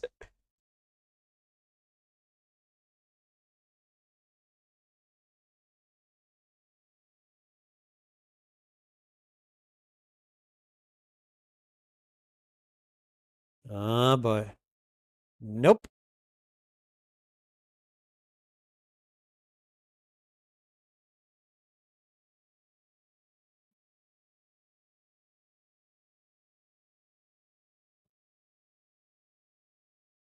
Oh boy. Oh boy. Oh no.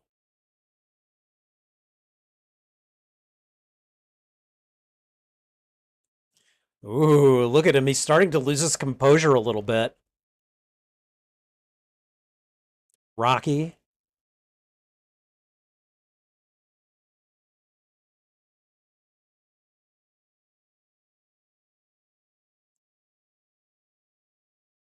Hole.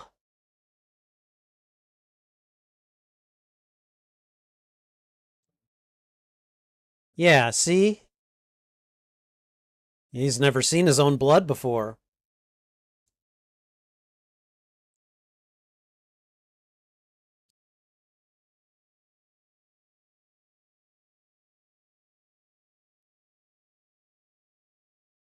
Uh-oh. Uh-oh. Oh, this is bad. This is not going to go well. I remember parts of this part. I don't remember exactly how it turns out, though.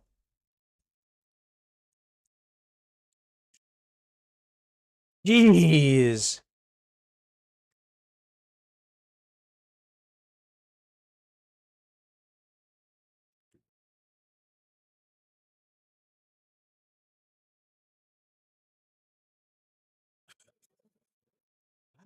Oh, God.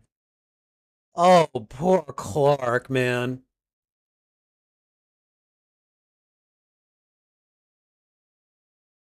Like, okay, yeah, it was a dumb fuck thing that he did, but man, I feel pretty bad for him right here.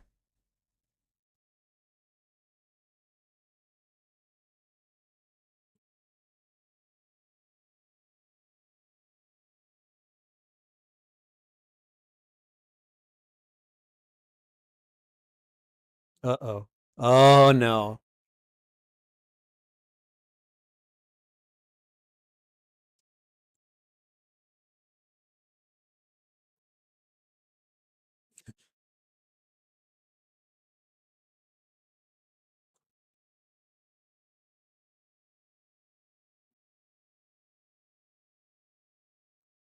Yep.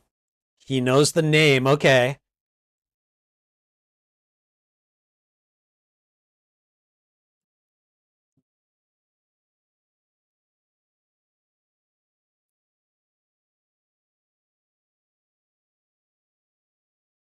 Oh, wow.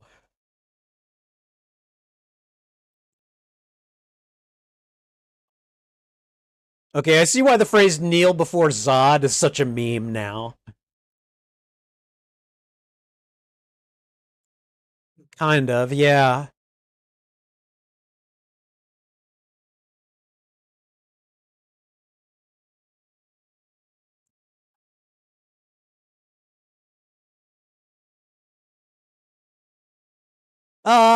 Lois, it kind of is his fault. This isn't the kind of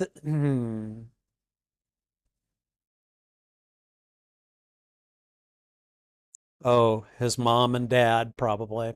Yeah.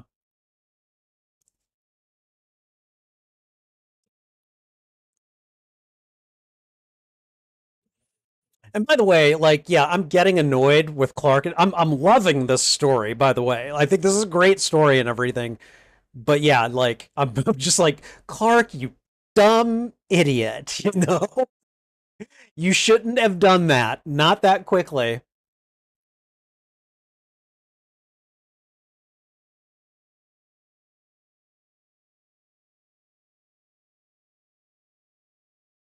Okay, he must have really told her like, do not come with me, because in this moment, her not being with him is like unimaginable to me. Like, oh my god, you're human. You don't know what it's like to be human. I'm not going to let you try to walk back to that place all on your own, you know?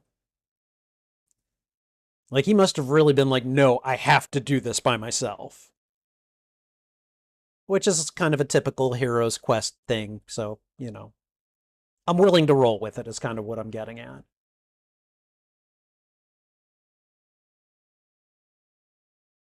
Once you gave it all up,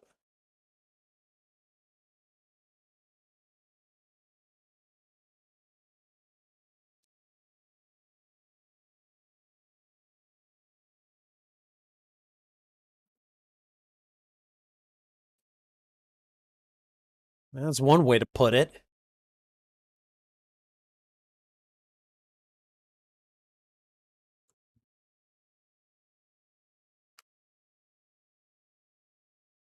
You gave everything up. You gave everything up. Like, I'm pretty sure once your powers went away, a lot of this stuff went with it.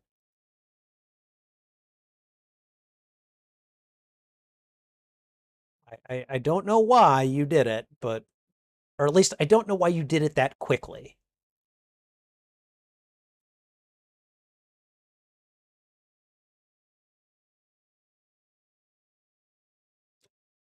Oh boy. Okay. And I'm sorry, where, like, we have lost the, we have lost the plot with Luthor. What is going on with him? He'll probably come back. I don't know. We'll see. He better.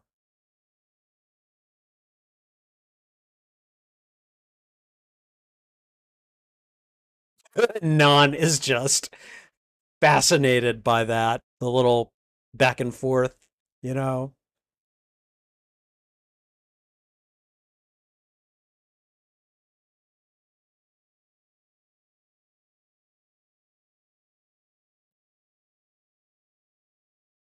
Then the day before that, you were a prisoner. So, things change.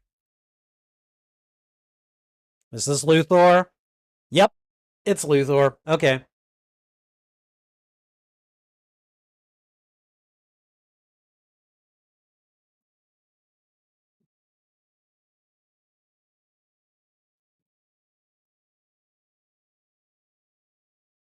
Nope.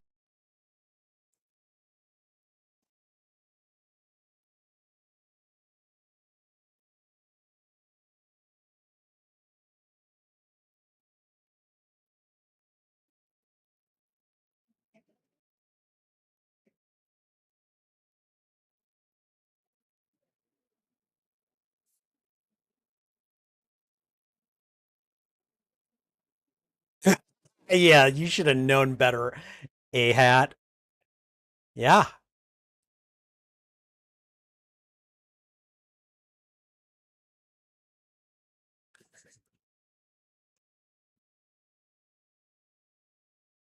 Oh. I know, right? What are the chances?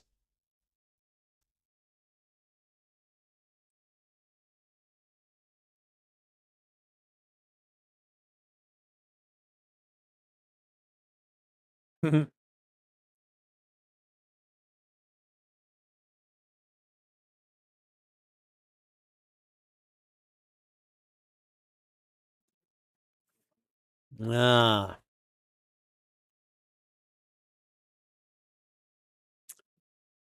Okay. I need to classify this as a revenge movie then.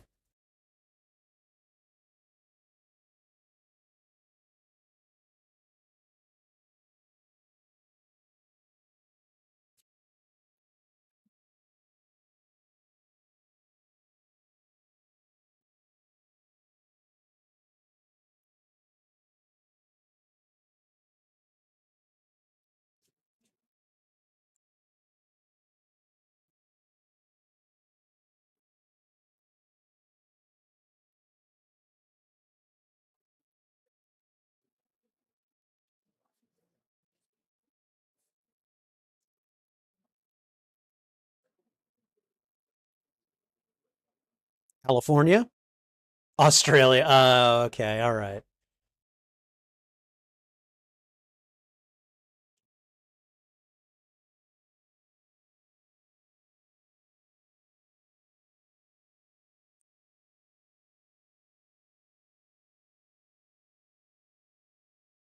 Yeah, I don't think Superman is really much of a sports guy.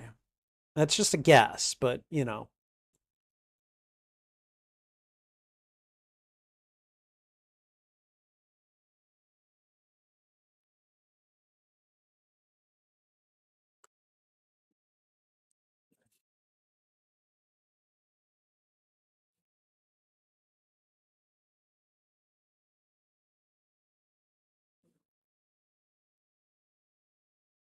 I cannot tell you guys how much I hate seeing Lois smoking. It really bothers me for some reason.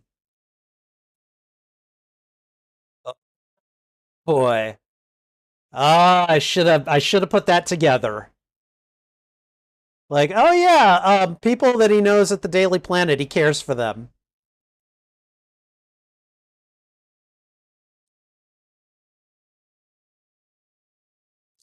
Are you serious? You've seen these guys on TV. Don't bother.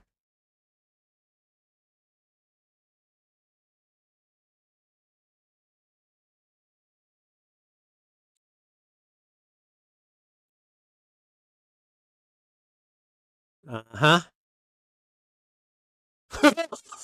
Was that a brass one? Was that like a brass globe or something? Oh, okay, that was soft material. He should be fine. Come on. Oh. If you're not gonna smack Superman, then don't smack these guys.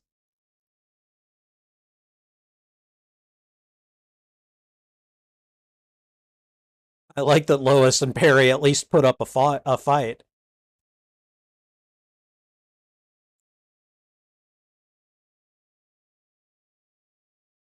And you dick.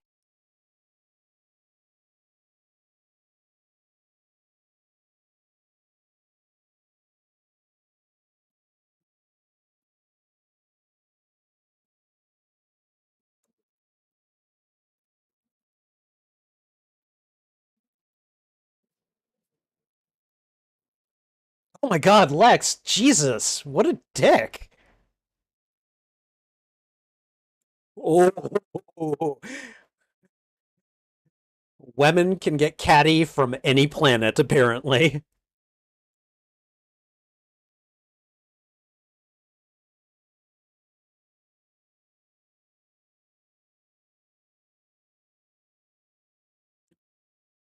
Wow. Like, I know this all happened. What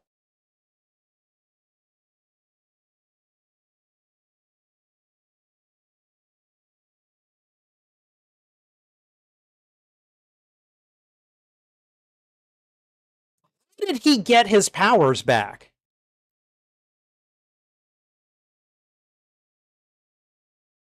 Shut up, dude. You're going to him.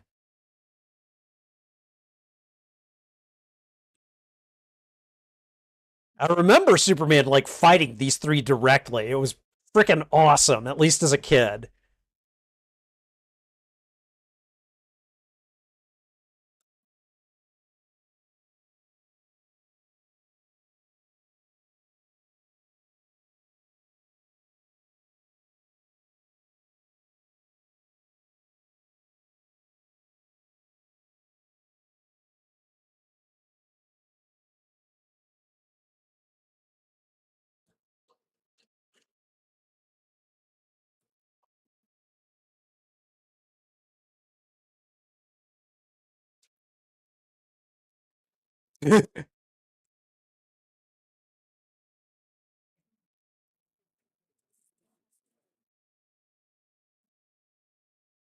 Okay, what's this gonna do?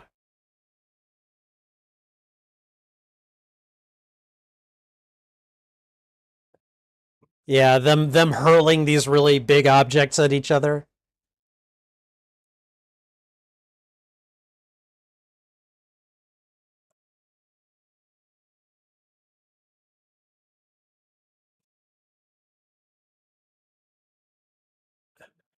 You guys do not want to be around for this.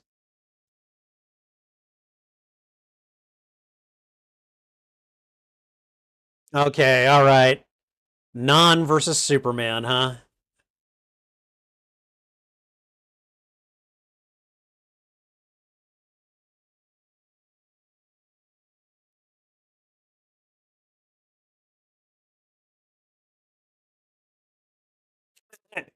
You missed me, you big ape.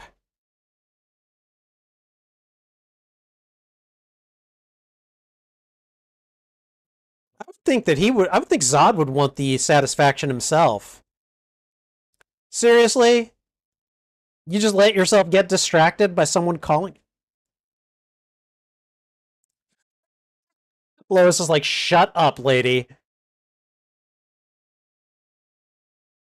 Of course the big one's as strong as Superman. He looks like he's two people.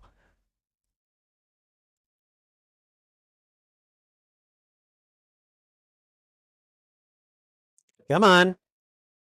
Come on. Throw one into the... All you're gonna do is bend that thing. Like, seriously, that's all that's gonna happen.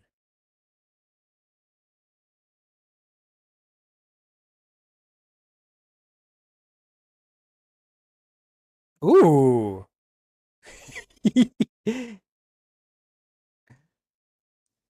Like, that's the best you could think of, Ursa?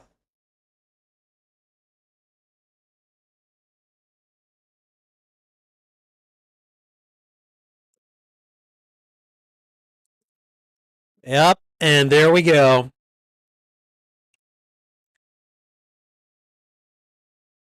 All right. Soups is going to stop the destruction. He's going to save people. And then Zod is going to be like, okay, there's your weakness. I'm going to use that against you.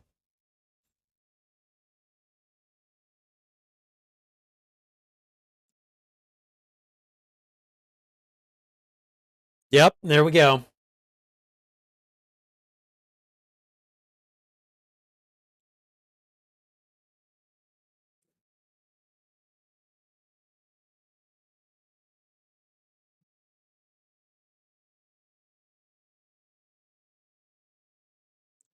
Non is not going to be stopped by that.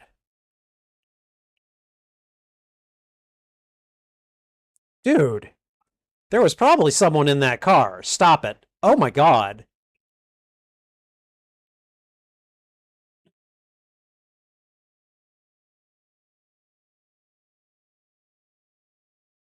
Definitely smaller scale destruction than the Zod from the Snyder Superman movie.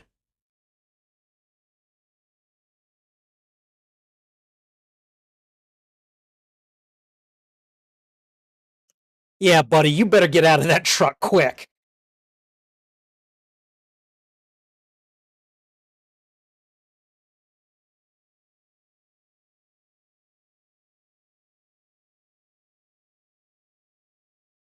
Step in front of it. That's what you can do. Step in front of it. Oh. Okay, that was funny. He just outsmarted him.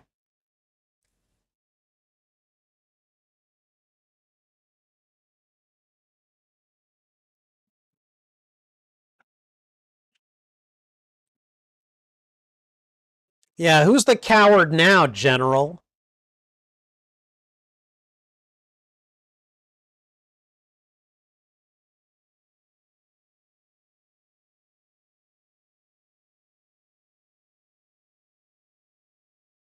Okay, all right.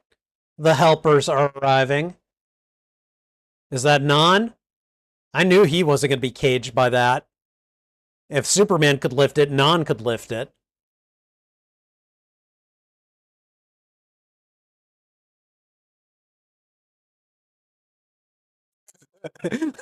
I can only imagine the kind of fight they're having down there. You people should probably get out of the streets. This is not a smart place for you to be.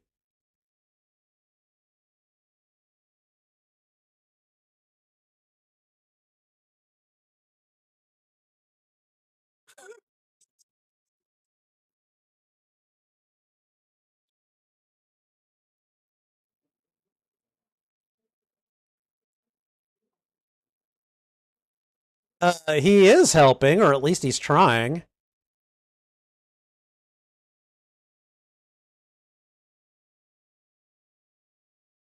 Okay. All right. Not the best reflexes in the world.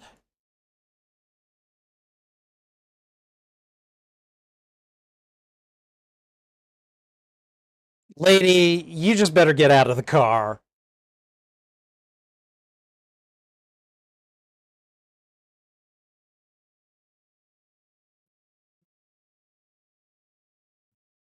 Oh, wow.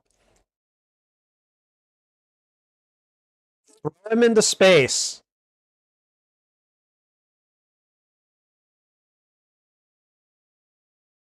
Okay, look, Soups, I get that maybe you're a Pepsi guy, but that was just really disrespectful to Coca Cola. I'm just saying.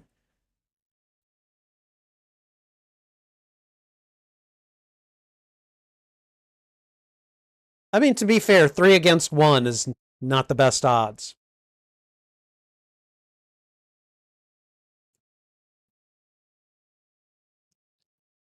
Yikes.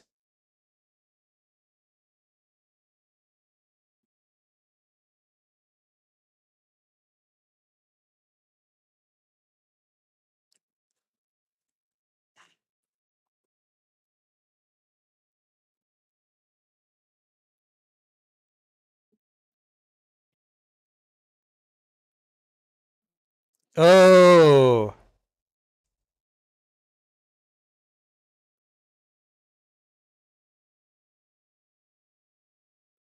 Okay, look, I get that you care for the people, Superman, but right now, that cannot be your concern. You want to help them? Neutralize these three. That's got to be your priority right now.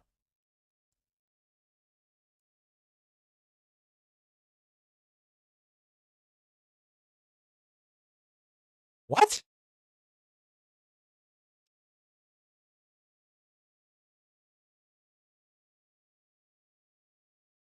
Really? Okay, look.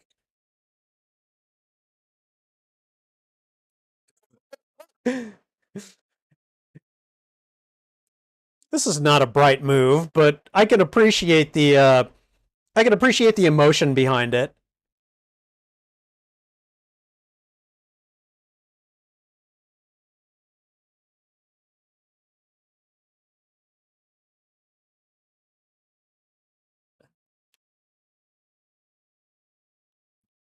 No French fries for you today, sir.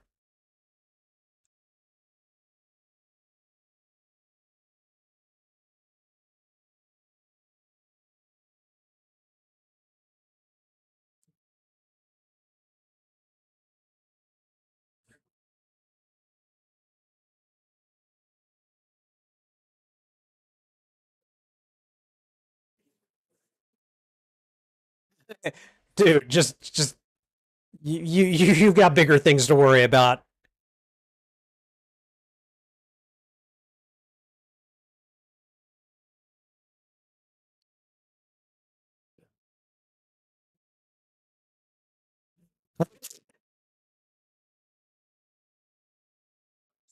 Just still talking on the phone like nothing's going on.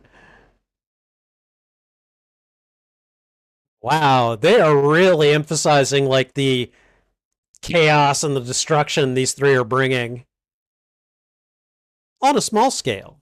On a small scale.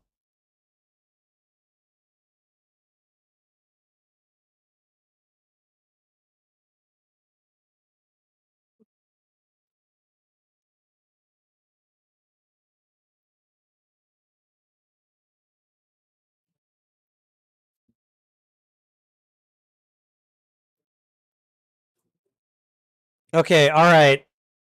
I'm getting this is going on a bit long for me. Like, come on, let's continue.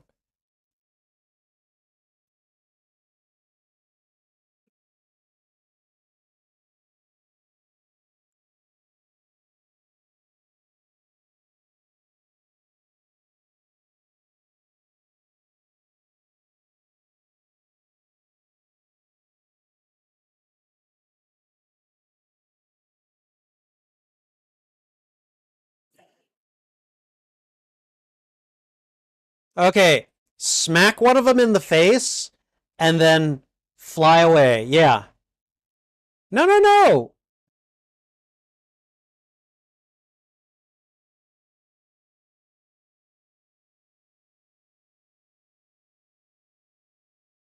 That's an interesting assumption to make. I don't think it's quite that easy.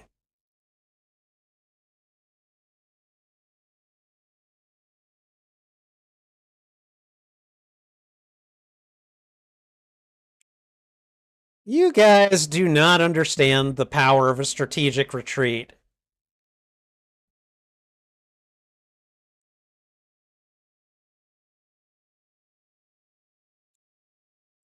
And they've come back.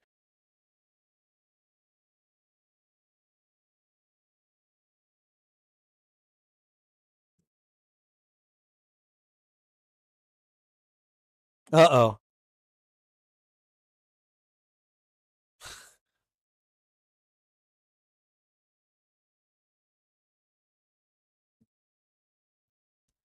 Wow. Yeah. Yeah.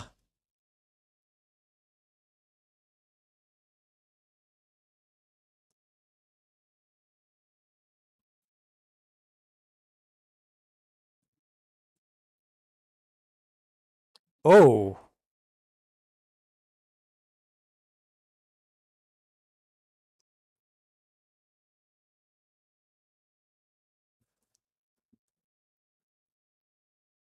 Okay. Okay. Yeah. All right.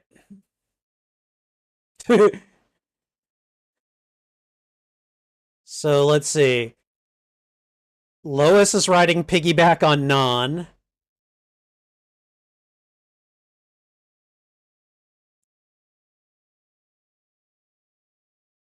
And is Luthor riding piggyback on Ursa? Really? Okay. All right. Choices were made.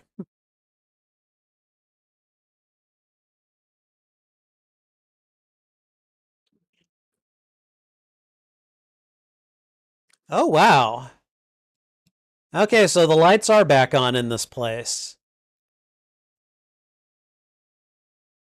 Do they look like they carry parachutes? Genius. Oh, God. Scruffy.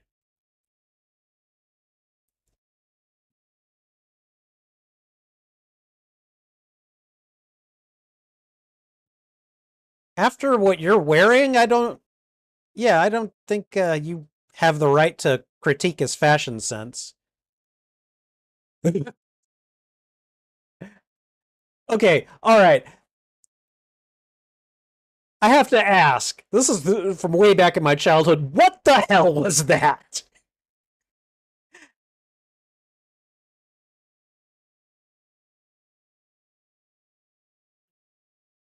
What is this? Is this heat ray? Is this telekinesis? What is this?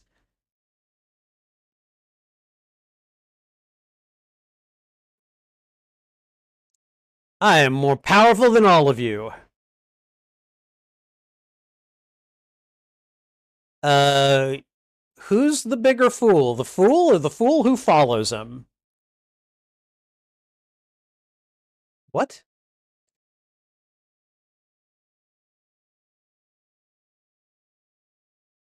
Holograms. He's using holograms.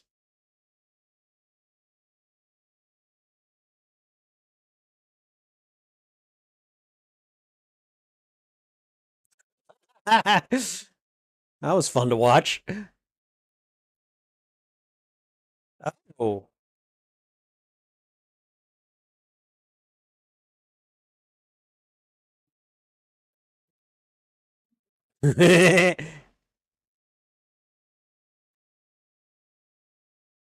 Dang.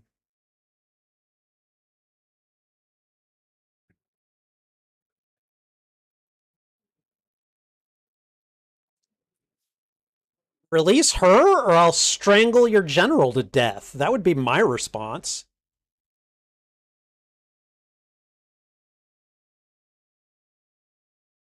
Ooh.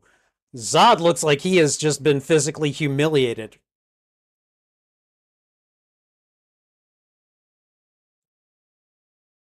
No.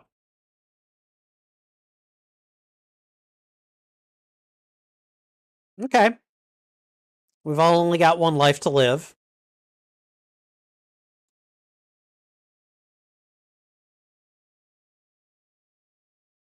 Oh, God.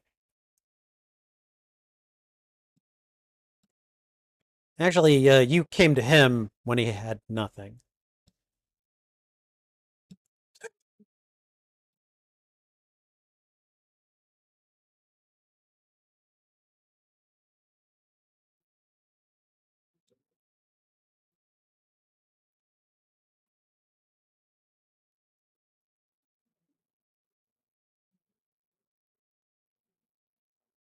Mhm.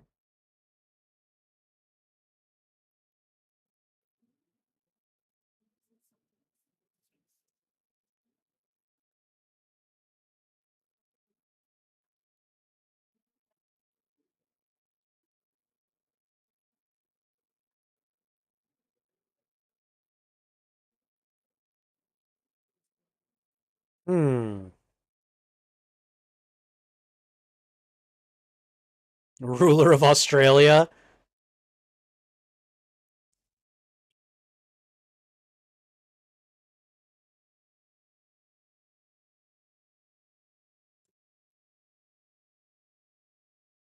He must really hate Superman to just turn on him on a dime like that.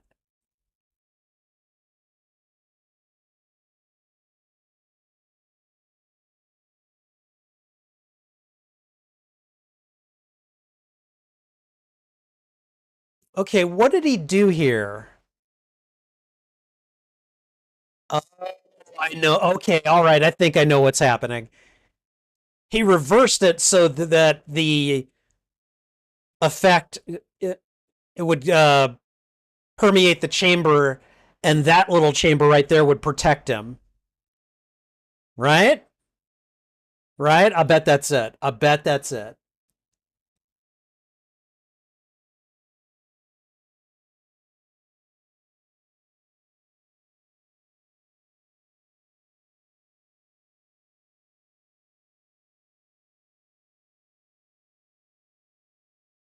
Just say no.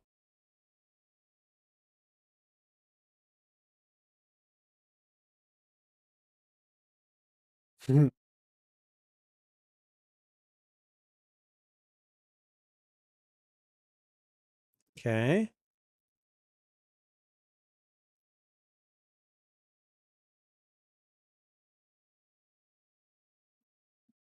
I want to see. Oh, okay. All right.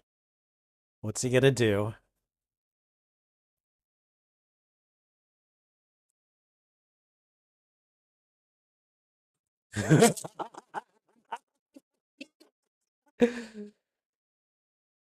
Crushes his hand, lifts him up. Yep.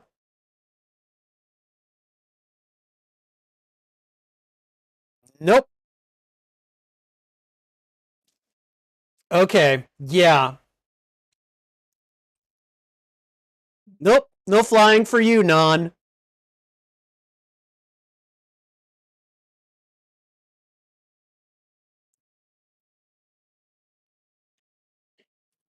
Yep.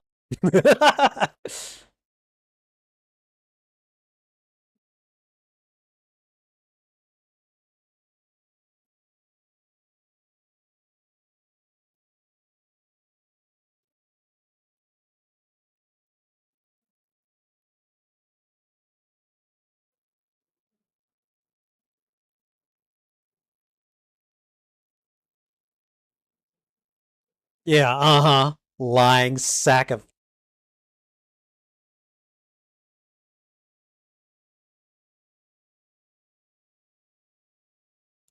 Oh, he's always got a proposition.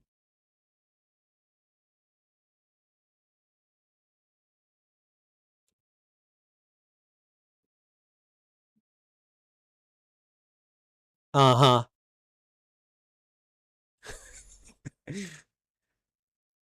It's like, yeah, I'll take you back. I'll take you back to civilization, right back to jail.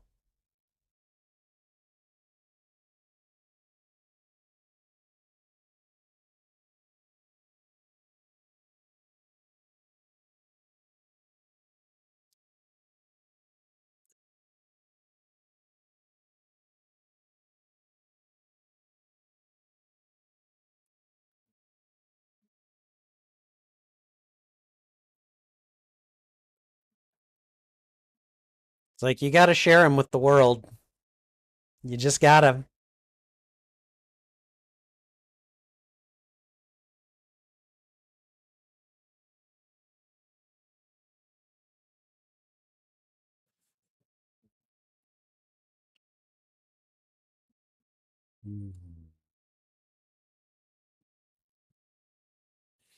She's always got her cigarettes nearby.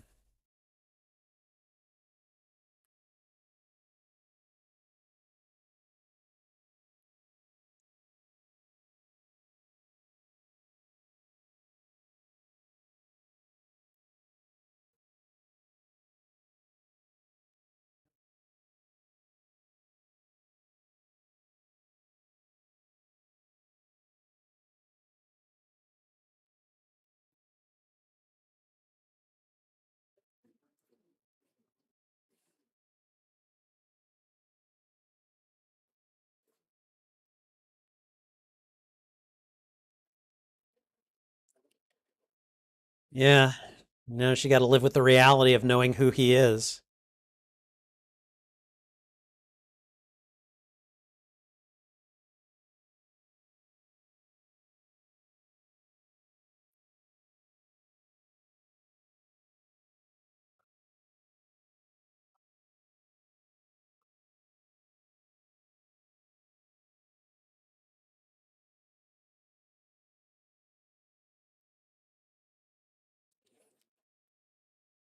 Ooh.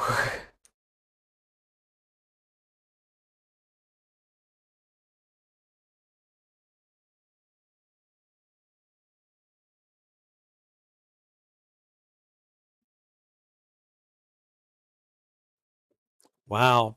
I mean,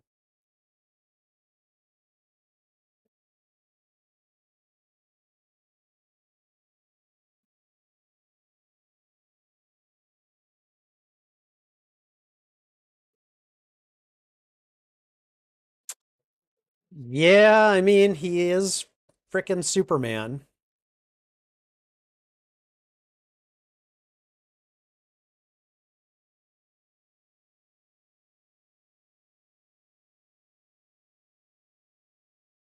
Oh.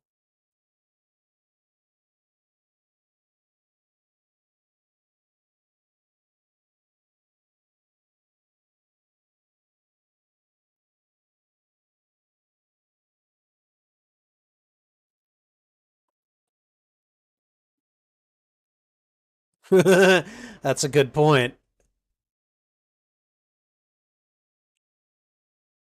Just call him Clark.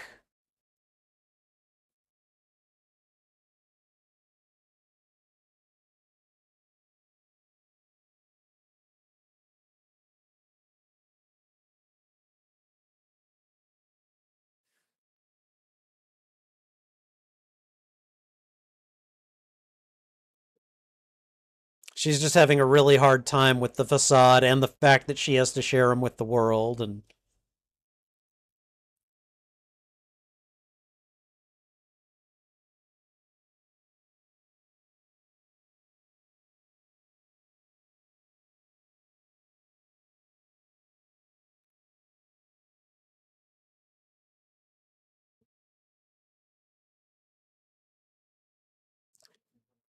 oh, wait, okay. Oh, flip. I remember this.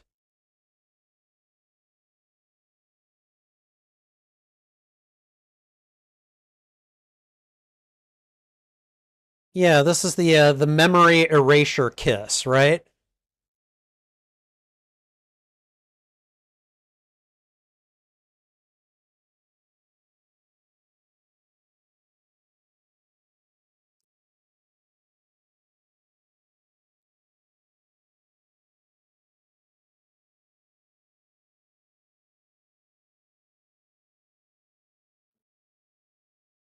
Yeah, okay.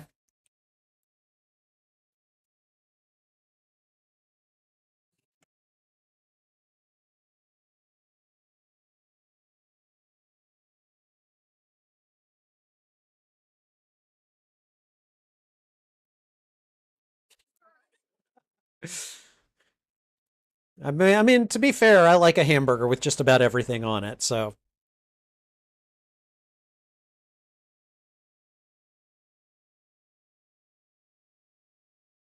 yeah, the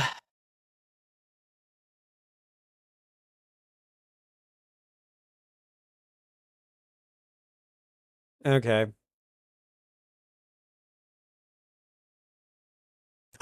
Oh, this guy. We're gonna we're gonna get our revenge on this guy. Okay.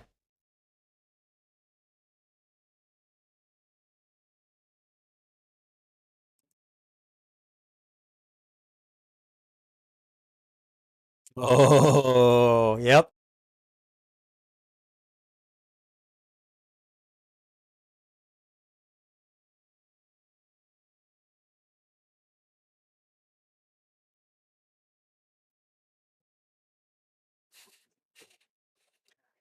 It's like this seems a bit petty for Superman, but I kind of get it, you know?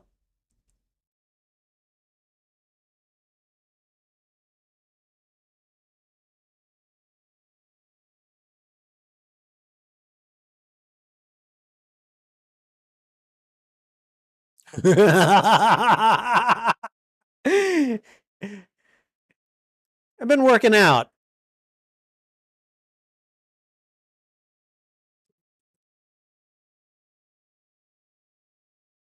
Oh.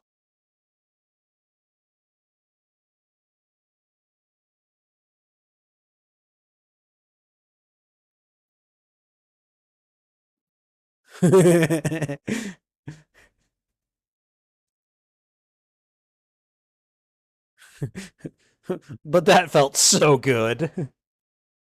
Yeah, I'm sure you. Yeah, right. I get it. I get.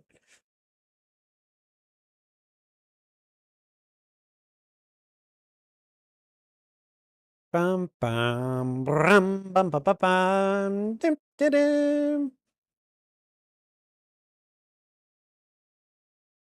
Okay, so he's restoring order to the world.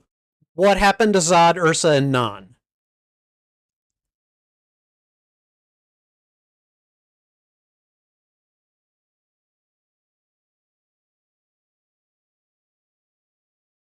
Hmm. Okay,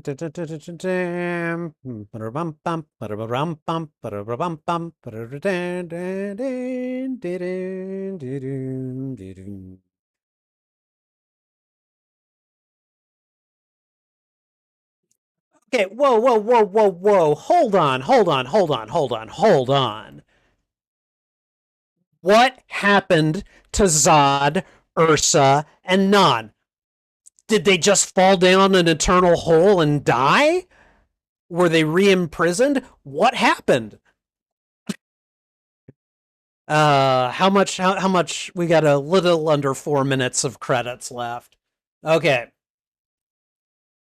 Bum bum bum bum bum bum bum bum bum bum bum bum bum bum bum da da da da da da da da dum da da dum ba da da da da da dum ba da da da dum bum bum bum bum bum bum bum bum bum bum bum bum ba dum bum bum bum bum.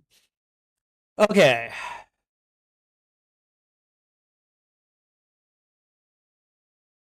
Zod, Ursa, and Nan no longer have their powers, so they aren't as big of challenges as they used to be. Okay, but what happened to them is what I really want to know, you know? Like, I'm assuming they didn't die. Or maybe they did. Like, do we ever see them again in this franchise? I don't think we do. I don't know. I don't know. I like to know things like what has happened, you know? So, whatever. Dum-ba-dum. Bum, bum, bum, bum. God, I love this music so much.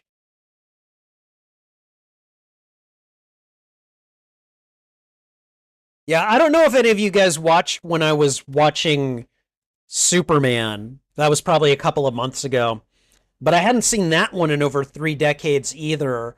And so hearing the John Williams theme, like at first it just overwhelmed me. I couldn't even hum it, because like my throat was tightening up, I was tearing up, like that that particular piece of music just really has an effect on me. So, okay, they were arrested in a deleted scene. Oh, okay. All right. I'll I'll accept that then as headcanon. So, oh my God.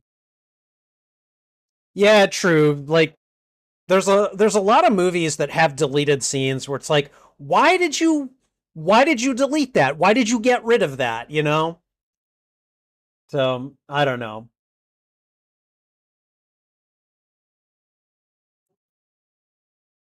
Dun dun dun dun dun dun dun. Ba-da-bum-bum-bum-bum.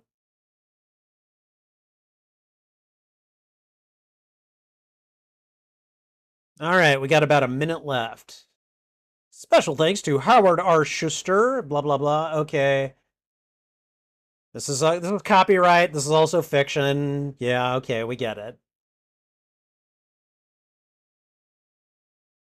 Yeah, I do. I really do like the effect of the credit fonts with the tail behind them and everything. Or I don't know.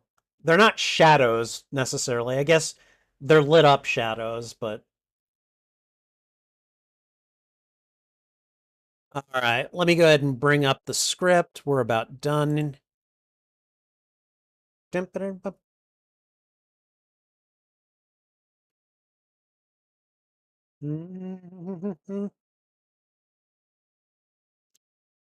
All right. And we are done. Okay. All right. Wow. Oh, okay. Let me just go ahead and get rid of a few things.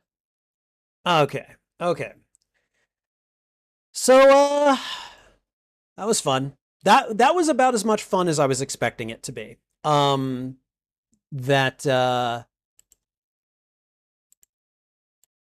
like that feeling, a lot of those scenes I remembered.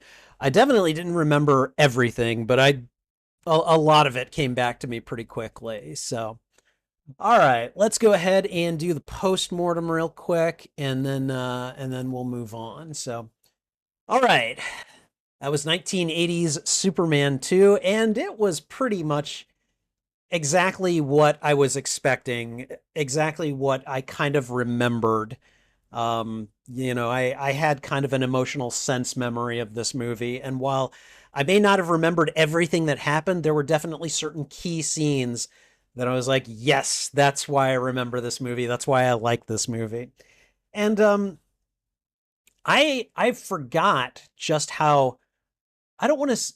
I mean, it was a significant portion of the plot, but it really didn't last as long as I seem to remember it lasting. And that's when Clark decided to give up his powers. Like, yes, it was terrible timing and everything. Um, but at least in this version of the movie, it doesn't explain how he gets them back. He just suddenly shows up and he has his powers again. Um, I'm assuming that that is something that they have in a deleted scene or a different cut of the movie or whatever. But yeah, I think it would have been nice to have seen that. Um, Kind of weird how Lex Luthor shows up at the beginning of the movie, and then really you don't see him until about like 2/3 of the way through the rest of the movie, and he's just literally, just giving those Kryptonians like, yeah, I can help you out. How you gonna help me out? Kind of thing. So, but yeah, a lot of the scenes that I remember are the kid nearly falling into the waterfall. I definitely remember that scene. I remember the scene at the diner where Clark gets the crap beaten out of him. Um, and then I also very much have a sense memory of the scene after Superman has dealt with the Kryptonians and he talks to Lois the next day and she's just talking about how like this is killing me and I don't know if I'm going to be able to do this and everything. And so he kisses her and then erases her memory. And there are so many instances in this entire franchise where I'm just like, is that a Kryptonian superpower or is this just something they added for convenience in the movie? And the memory erasing kiss is kind of one of those where I'm just like, why? Like this is not a power that I'm familiar with Superman having. Why can he do this, you know? Um the other Kryptonians, they seem to have like telekinesis. And I'm like, so we're Jean Grey now too? Like, can Superman do that? And they seem to have like, I don't know, telekinetic, I don't know, beams that they could shoot out of their hands or something. And I don't know, it was all very kind of like, oh, all right, okay. But yeah, this movie to me is probably the one that I think about the most whenever I think about the Christopher Reeve Superman movies, simply because those are the things I remember. I do remember him fighting the three Kryptonians in the city. That was awesome and just kind of one of those like one of those things that I remember from a kid. I remember him and Non going into the ground and then like the sound effects and then the ground shaking and everything. And in this day and age, yeah, it probably looks a little hokey, but back then that was cutting edge stuff. That was like, whoa, oh, okay, all right, um so yeah, there was definitely a lot to enjoy about this movie, even as there were things that I'm just kind of like, why? Why would you do this?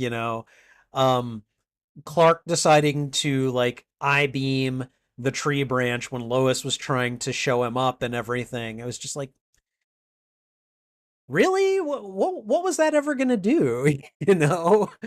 And of course, it ended up working, but it ended up only working because the script writers made it work. It's like random branch is just gonna fall back and take Lois to safe. I don't know. I don't know.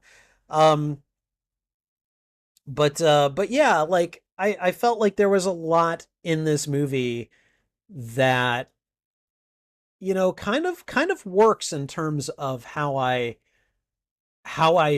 tend to view the world and how I want to see the world and everything. Um, Lois calling Clark her friend, like you could tell that she meant it in the truest possible sense of the word friend. There are sometimes, okay, gonna go back to this a little bit. If you're into a guy or you're into a woman or you know and you're clearly attracted to them and they're just like, "Yeah, I only see you as a friend." And like they're basically saying that they're trying to let you down easy. That's very clearly what it is, okay? That's not how Lois means it in this instance. She is telling Clark, "You're my friend and I care about you and I want you to do better in the world," like and I really like I don't know, to me I don't call many people my friends. Like, if you're a friend of mine, I probably know you in real life. I probably have, spent time with you, maybe had some drinks with you. And I know at least a certain amount about you, and I'm just like, yeah, no, like you are someone that I want to see do better in the world because that would make me happier for you, you know. And I think especially because I'm trying to look at this from Clark's perspective. He wants to be with Lois romantically, and while Superman may have that choice, Clark doesn't. And so it's just kind of one of those things where it's like, you know, it's important to be able to make that distinction, you know? And of course, if someone that you're interested in is clearly not interested in you, the best thing you can do is just move on, you know? What's the phrase? Plenty of fish in the sea? It's a great big world out there, you know? There's someone for everyone. I truly do believe that. So, anyways, really enjoyed this movie. This was fun to revisit. Kneel before Zod. Like, you know, I know that's been a meme. I didn't realize that Terrence Stamp said that so many times. He said that so many times in this movie, and it was just great to hear. So, anyways, this is a fun watch. I'm glad that I watched it. And I had a really good time. And hopefully you did as well. Thank you for watching this reaction. If you enjoyed it, please go ahead and thwip the like button. And if you haven't already, consider subscribing as well. Also, consider sharing this out to your friends, your family, your followers, anyone that you think would enjoy my reaction to these media. In this case, fans of the DC Universe and Superman fans as well. What'd you think of this movie? Did you like it? Did you dislike it? Let me know why in the comments. I would love to have a conversation with you about this film. You can find the full and unedited live stream of this reaction on my YouTube channel. There is a master playlist of all movies that I've watched and reacted to, and I'm dividing them up into shorter playlists by genre and also by tags. Superman 2 would fall under the genres for action, adventure, and science fiction. And then I have tag playlists for it for superhero movies, comic book movies, DC movies, and of course, Superman movies as well. And I'm probably going to add this movie to the revenge movies list because, you know, it's not an insignificant plot development that Zod is like, oh, we will get revenge on the son of our jailer. Like, okay, all right, you know. So whichever of those lists you go looking for, make sure you look for them on my YouTube channel under the category Watch Party. And finally, channel memberships are now active on the Spidey Librarian YouTube channel. Check out the membership tiers and see, which benefits you'd like access to. Perks include shoutouts, members-only videos, members-only live streams, and early access to selected uploaded content. And that's, as well as a few other perks. And that's not even mentioning my custom emotes and badges, which I think look pretty good. Check out the membership tiers today and see which perks you'd like access to. And I think that's everything. So thanks again for watching. This is Spidey Librarian, and until my next stream or upload, I'll be wishing you a good day. All right, let me go up to the top, and we're gonna go through the chat, see what you guys were saying, and give you guys a chance to respond to some of the things that I've been saying. All right, let's see. Retire Inspired was here. We talked for a little while. Let's see. I put the link in for Retire Inspired's other YouTube channel, Uncle Sam's Retro Games. All right. Yeah, we were talking for a while before this started, so. All right, let's see. Supergirl and Steel, okay. Greek mythology, Star Trek. Yeah, we were talking about all of these things.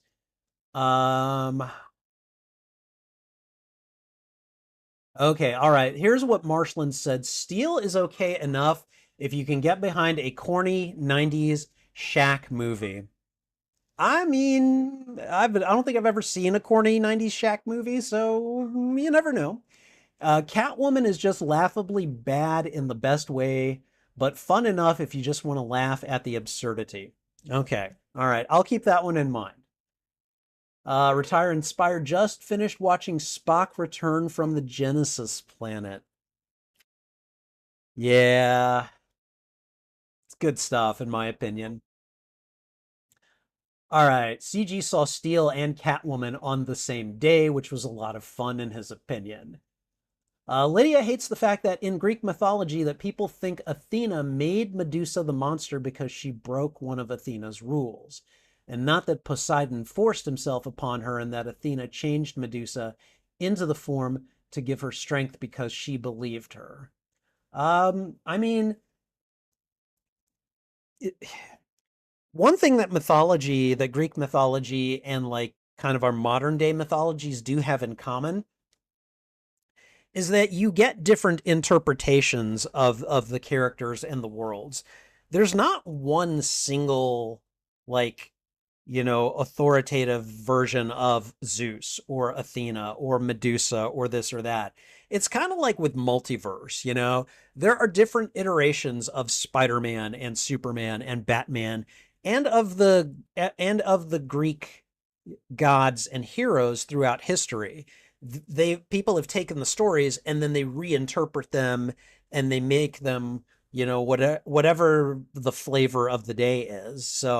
Um, I mean, I don't know the specifics behind Medusa's story. I do know there are multiple versions of her origin, though.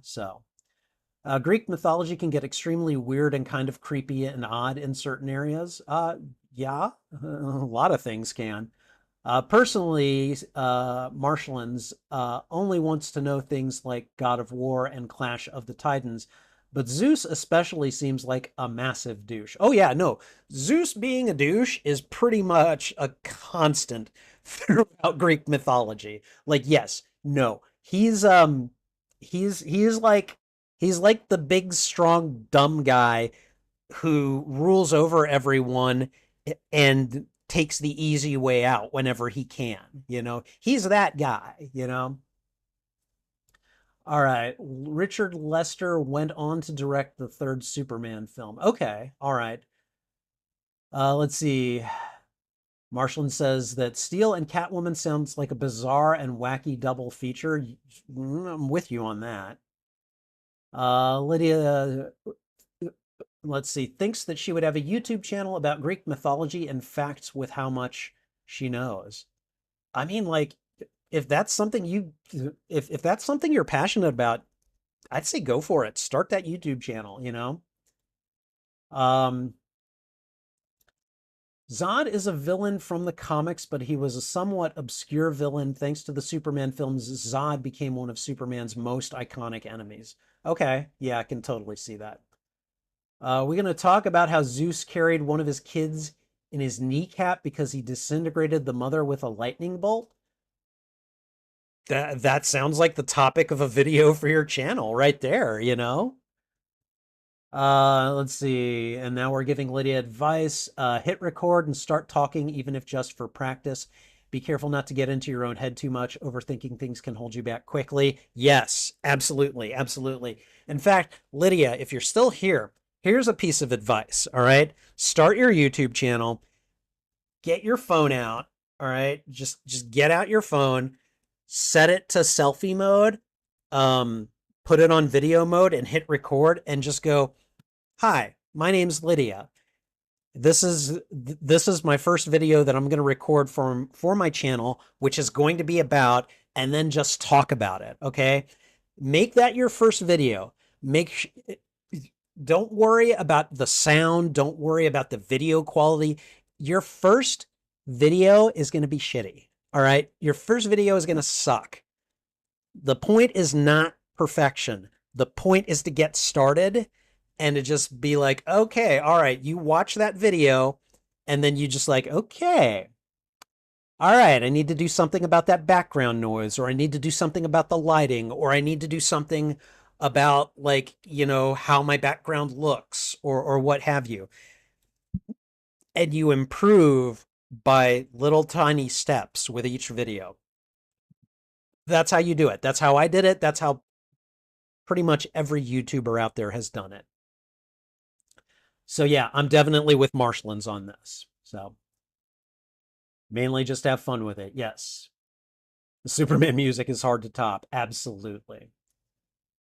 All right. Lydia's working on her Christmas list and just added Greek mythology books. That's fair. All right. Marshland says that one thing that he does appreciate about Superman 2 is it's not afraid to be much darker than the 78 movie, while also continuing to expand and explore Reeves, who for him is personally much more charming this time around. Um, I have to say, I mean, he does big, clumsy Clark very well. I definitely like that. The Christopher Reeves era definitely has some of the most iconic scores, yes. One of the main reasons for use of some of the scenes from the 78 Superman, it and Superman 2 were actually initially shot back to back, but they ran into various issues with Marlon Brando and Richard Donner, and eventually various behind the scenes drama made Donner leave the project. My understanding, at least based on what I saw from the TCM introduction, is that the Salkins fired Donner. I don't think he left. Um, and the reason I caught that is because I saw the Salkins name all over Supergirl. But in order to get the director credit, Lester had to reshoot about 80% of the movie. Okay, all right. That makes a certain amount of sense. All right. Uh, Marshlands talks about he'd be interested to dive deeper into Greek mythology when he gets the chance. Greek mythology is pretty fascinating. It's really fun stuff, and I definitely like it.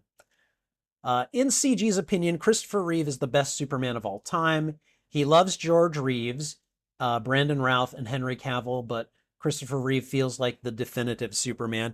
I mean, at least in terms of film screen time, Christopher Reeves is the definitive Superman. And I mean, like right now, Cavill, at least in terms of screen time, is definitely not the definitive Superman. Although I understand why people love him. I get it. Um, but yeah, it's Reeves.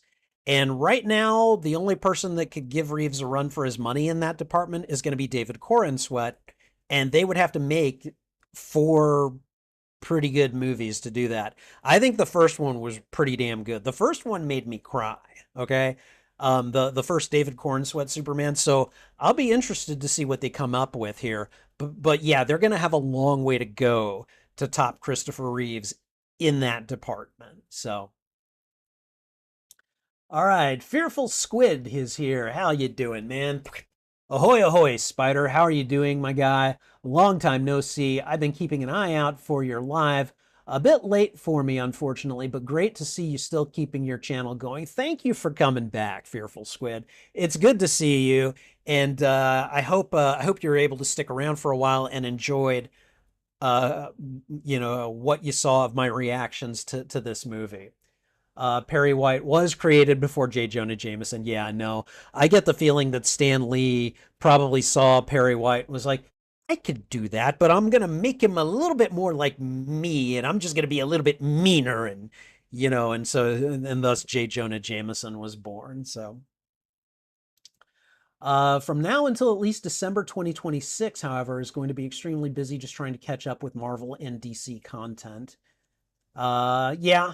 I mean, given your channel name, I understand how that would have to be the focus. But Marshlands, if you wanted to use Greek mythology to explain some of the tropes and archetypes in Marvel and DC superhero content, that's a way you could do it. I'm just saying. Perry White and J. Jonah Jameson have similar roles, but Perry White is less morally ambiguous and comedic than Jameson. Yes, you're absolutely correct there. Let's see. Marvel and DC influence each other a lot, especially in the early days. Oh, absolutely. Absolutely, they did. So far, Lydia's Christmas wish includes books about Greek gods and mythology, cookbooks, and a sand-weighted blanket. Dude, my partner, she has a weighted blanket. She loves that thing. She does. She loves it. And I've been under it. I can see the appeal. But man, that thing makes it so difficult to get out of bed in the morning. I'm just saying. All right, let's see. Fearful Squid says it's Christopher Reeves for him, but that's his childhood Superman. But Henry Cavill is really great and made him believe in the Superman universe again. Shame he walked away from the role. He did not walk away from the role. No, DC did him. Warner Brothers did him dirty. Like they really did. They gave him the shaft. All right. Henry Cavill, I understand why people love him. He will never be my Superman, but I still respect what he brought to the role.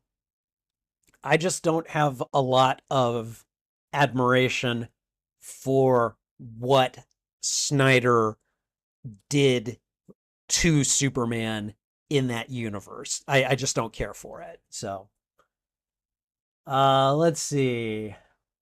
One thing everything knows about Greek mythology is that Zeus is the number one cheater on his wife. Oh yeah. Oh yeah. No, absolutely. CG feels like Christopher Reeve accomplished every single thing required for playing Clark Kent and Superman. Yeah, I mean, he definitely worked for Superman at the time. Absolutely. Christopher Reeve is probably the most important in Marshland's opinion, but for him personally, he doesn't have a favorite yet. He's really enjoying what Corn Sweat is doing with the role, but needs to see more from him. Yeah, absolutely. I agree. I think that aside from Adam West, this is CG, he thinks that aside from Adam West as Batman, Christopher Reeves as Superman is his favorite live action superhero. Okay. Let's see. Marshland says that he's definitely very iconic and one of the most recognizable. While it took him a while to care about Superman in general, which is why it took him as long as it did to check out Christopher Reeve's movies. So, also fair. Also fair. Superman is always going to be a bit of a distant one for me, probably a distant third. But like I can appreciate the stories that they try to tell with the character. So, all right, Fearful Squid says that the new Superman didn't do it for him, but he portrays it well. But it wasn't that gripping for him with the Superman thrill. He was good, but not great. Unlike Cavill and Reeves, though, Matey from Smallville, he was good as Clark Kent. They didn't show him much as Clark Kent, though. Um, although you may be talking about what's his name, Tom Welling. So yeah, he was Clark Kent for most of that show, I believe. So, yeah, I don't know. I like Henry Cavill as Superman. I don't know that I'd call him iconic. Christopher Reeve definitely. With Henry Cavill, I would say it's arguable. But you know, again, to each his own. All right. As a kid, CG really liked Superman. However, he felt like his appreciation for the character grew higher than ever before because of how much the heart and optimism of the character has been moving him. That's yeah, yeah, yeah. Okay, yeah. He wasn't Superman, but he was finding his feet. Absolutely. Let's see. I will allot both to Adam West. This is Marshlands to Adam West's Batman and Lou Ferrigno's version of the Hulk. Those two shows are extremely important to what started him as a Marvel and DC fan. Okay. As a kid, CG felt scared by the movie versions of the Hulk, so Bill Bixby and Lou Ferrigno versions from the old show was the only live action adaptation that he liked. Also fair. Let's see. Let's see. He enjoyed him personally, but he definitely needs to find his. Yeah, no, absolutely. I mean, we're only one movie in. I'm. I find Corin Sweat to be very promising. And if he sticks with it and they continue to make good movies like they did with this first one, um, I think the sky's the limit for him. So yeah, we'll see what happens. If Warner Brothers and Snyder didn't have their heads up their rears, yeah, no, that's fair. Lydia's favorite superheroes are Batman, Spider-Man, and Spidey Librarian. Thank you. That's very nice. I wish I were a superhero. My only superpower is librarianship, I suppose. And And I don't know, maybe maybe being friendly, I hope. I don't know. But thank you. That's very nice to say. And I really appreciate that. Thank you, Lydia. All right. Oh yeah, this was 80s comic logic. Pretty much anything went at that point. You think that's weird? Wait until closer at the end of the movie. Definitely gets interesting. CG thinks that Ursa and Nan were both created for the films, but since then they've appeared in other stuff. I could see that. I could see that. And yeah, Lois in these films definitely enjoyed her cigarettes. This was around the time where it was still the cool thing to do. Yeah, no, I know. I know. Smoking sounds gross. Smoking is gross. I had both of my parents smoked. And my stepfather too when my mom moved along. My mom stopped smoking around me because I was diagnosed with asthma really early on. And so I've generally not had to put up with like that persistent stench and like the smoke in the house. It was generally not done around me, thank God. Um and so, like, I've never wanted to smoke just because I've already had a difficult time with breathing. You guys saw me take my inhaler at the beginning of the movie, And so like yeah, like it's a disgusting habit, Whenever I'm around people who smoke, I usually can't stay in the same room with them for very long because it's just like, oh, God, no. And if I see anyone smoking a cigar, I am out the room immediately because those things fucking stink. Okay, they just do. So, all right, let's see. Marshland enjoys a good Batman and Spider-Man. Yeah. Never cared personally for the taste of it or beer. Beer is definitely an acquired taste. It took me a while to come around to it. I'm the only beer drinker in my household. My other housemates, they will not touch the stuff. And I'm like, I don't like beer, but like I will drink it. And like, I will occasionally buy a beer, like I'll buy a six pack of beers and occasionally you'll see me drinking one on stream. It's just because like, yeah, okay, I can drink this. Why not? Sarah Douglas, who played Ursa, later went on to guest star in Superman, the animated series, and Batman Beyond. Oh, that's cool. That's really cool. Lydia says that smoking just sounds gross, like she's too young to smoke and drink anyway, so she's not going to do that stuff. Yeah, it's interesting because I mean, I remember saying those things when I was a kid, and the smoking thing is held. There's no reason whatsoever for me to smoke, and I do drink occasionally, um, but like I've dated women who smoked, and it's interesting because like you can dislike the habit and you can dislike the effects that it has, but if you really like or you love someone, I mean, sometimes it's like I love you, but I hate what you're doing, kind of thing. And yeah, I don't know. Life gets weird, It's easy to say those things when you're young, but then you get older, your friends are doing it, people that you love are doing it, it becomes a little harder. And I remember my mother telling me something very similar, So friend zone has been around for years. I know it's been around. I mean, I know it's older than at least, a decade or two, but like the concept as the term the friend zone is still fairly recent. Like, yeah, it may have been around for a good 20, 25 years, let's say, maybe a little bit longer than that. But that term is still fairly new in comparison to the idea of, oh yeah, the woman that I like only sees me as a friend. Like that has been around forever, you know. Yeah, no, I get that.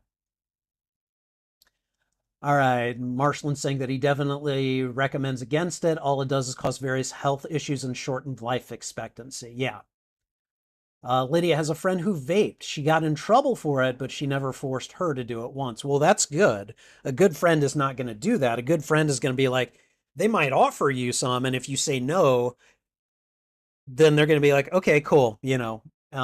That's a friend. Someone who tries to get you to do it, that's not a friend. That is someone who wants a crowd, basically. So Lex Luthor is the funniest character in the film, in CG's opinion. Hmm. I'd say it's between Luthor and Non for me, actually. Marshlands enjoys Lex to an extent, but the whole real estate scheme they kept repeating for him doesn't age the best, and it just comes off weird. I mean, don't underestimate the value of land, okay? Even in this digital day and age when crypto and AI is a thing, land is still really important and really valuable. That's why home ownership by individuals is at its lowest point that it's been in ever, I think.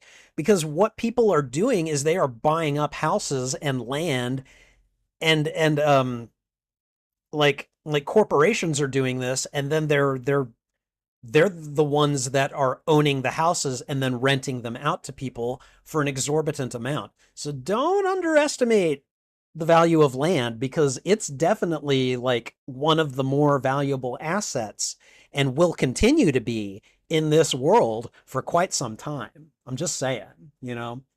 Thank God for Gene Hackman's performance though, because he made the character a lot more tolerable. Yeah, that's I would agree with you there. Lydia has been to Texas before. Oh, nice, nice. Where in Texas have you been to? I'd be curious to know.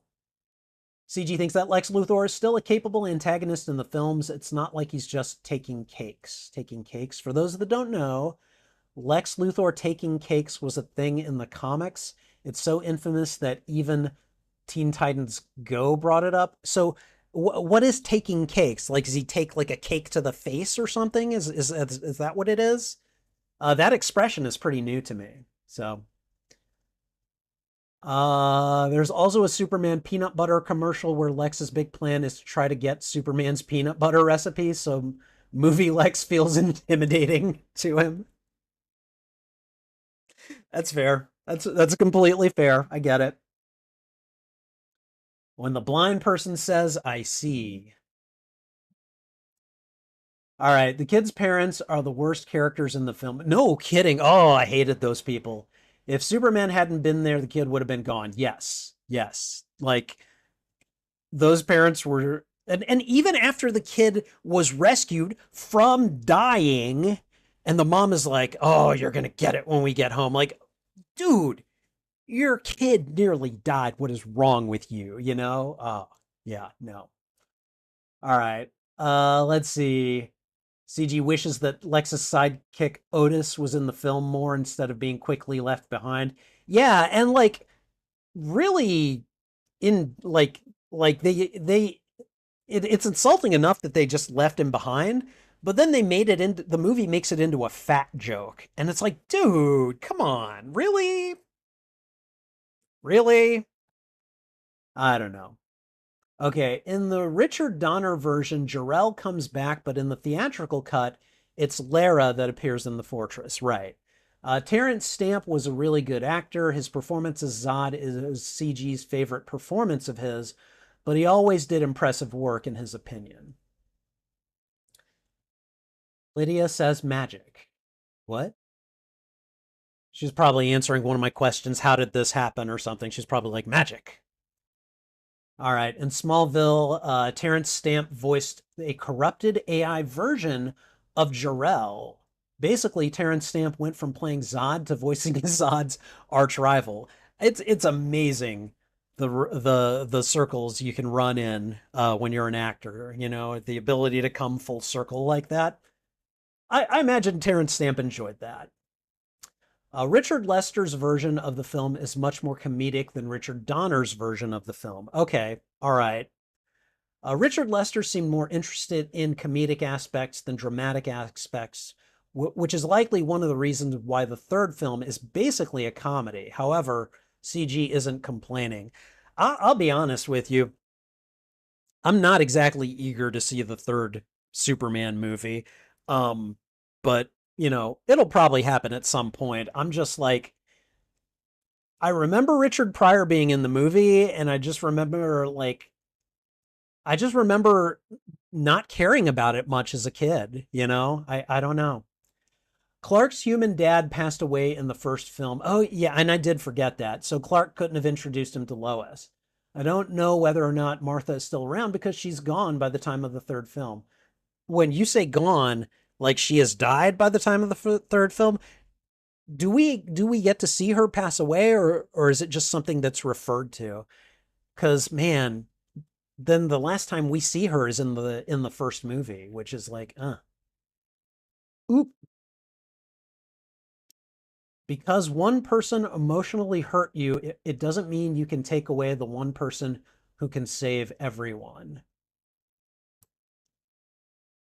Lydia, can you explain that sentence? Because I imagine it was in the context of Superman giving up his powers, but I'd like to know more what you meant by that. Imagine never seeing your own blood. I know, right? Oh yeah, I've never seen. Oh, hey, that's blood. Oh, hmm. Yeah, the stuff tastes terrible, and oh God, it hurts when it comes out. CG thinks that the fortress scenes work better in the Richard Donner version because of how important Jor-El is to the first film and the franchise in general. Okay. A lot of people don't like Superman being compared to Jesus, but in the Richard Donner films, Jor-El is treated like God and Superman is like Jesus, so Jor-El's absence is felt in the theatrical cut. That's fair. In the Richard Donner version, Superman gets his powers back by the crystallized version of Jor-El, who sacrifices his remaining power for his son. Okay. All right. Yeah, see, that should have been included in this version of the movie. Like that absolutely should have, because they don't show you anything, and that kind of pisses me off, to be perfectly honest. So, let's see. The Lex Luthor Australia stuff is always funny to CG. The theatrical cut makes it seem like Superman got rid of Zod. However, there's a deleted scene where Kryptonian villains get arrested. Okay. All right. Yeah, Marshlands thinks she probably passed away sometime either before or after the second film. He doesn't recall seeing her. There's just an offhand comment made by Clark in Superman 3 that she passed. Oh, man, that sucks. Martha is alive in Superman Returns, which is apparently a sequel to the first two films. So his best guess is that Martha passed away afterwards. Huh. Interesting. Very interesting. I don't know. I'm not entirely certain that I believe Superman Returns to be like an official sequel to these movies. Um, I always kind of feel like it's like a multiverse sequel. Like maybe the events that happened in those movies like did happen, but like this is like an alternate reality sequel. I don't that's kind of how Superman Returns felt to me, at least. So yeah, if he recalls, the new canon meant there is meant to be Superman the movie, then Superman 2, the Richard Donner cut, and then Superman Returns, taking place 5 years after the Donner cut. Okay, interesting. Magic. More magic. X-Men First Class seems like it took inspiration from Superman 2 when it comes to erasing the love interest's memories at the end. Oh yeah, doesn't Professor Xavier do that to Moira McTaggart? And it was a kiss too, wasn't it? At least there's like an in-world explanation though for me, because like Xavier is a telepath and could do that, whereas like Superman isn't, or at least it's not supposed to be a regular part of his power set. I don't know. I don't know. You know, you do what you do. Let's see. Two Superman 78 comic miniseries are part of the same canon or their own separate thing. Okay. big back. All right, yeah, stuff like the magic kiss in Superman 2 and the mind erase in X-Men First Class was a little contrived and lazy. Yeah, yeah, like they are. All right, let's see. Superman can be petty too. Oh yeah, especially at the end. I definitely want, at least some.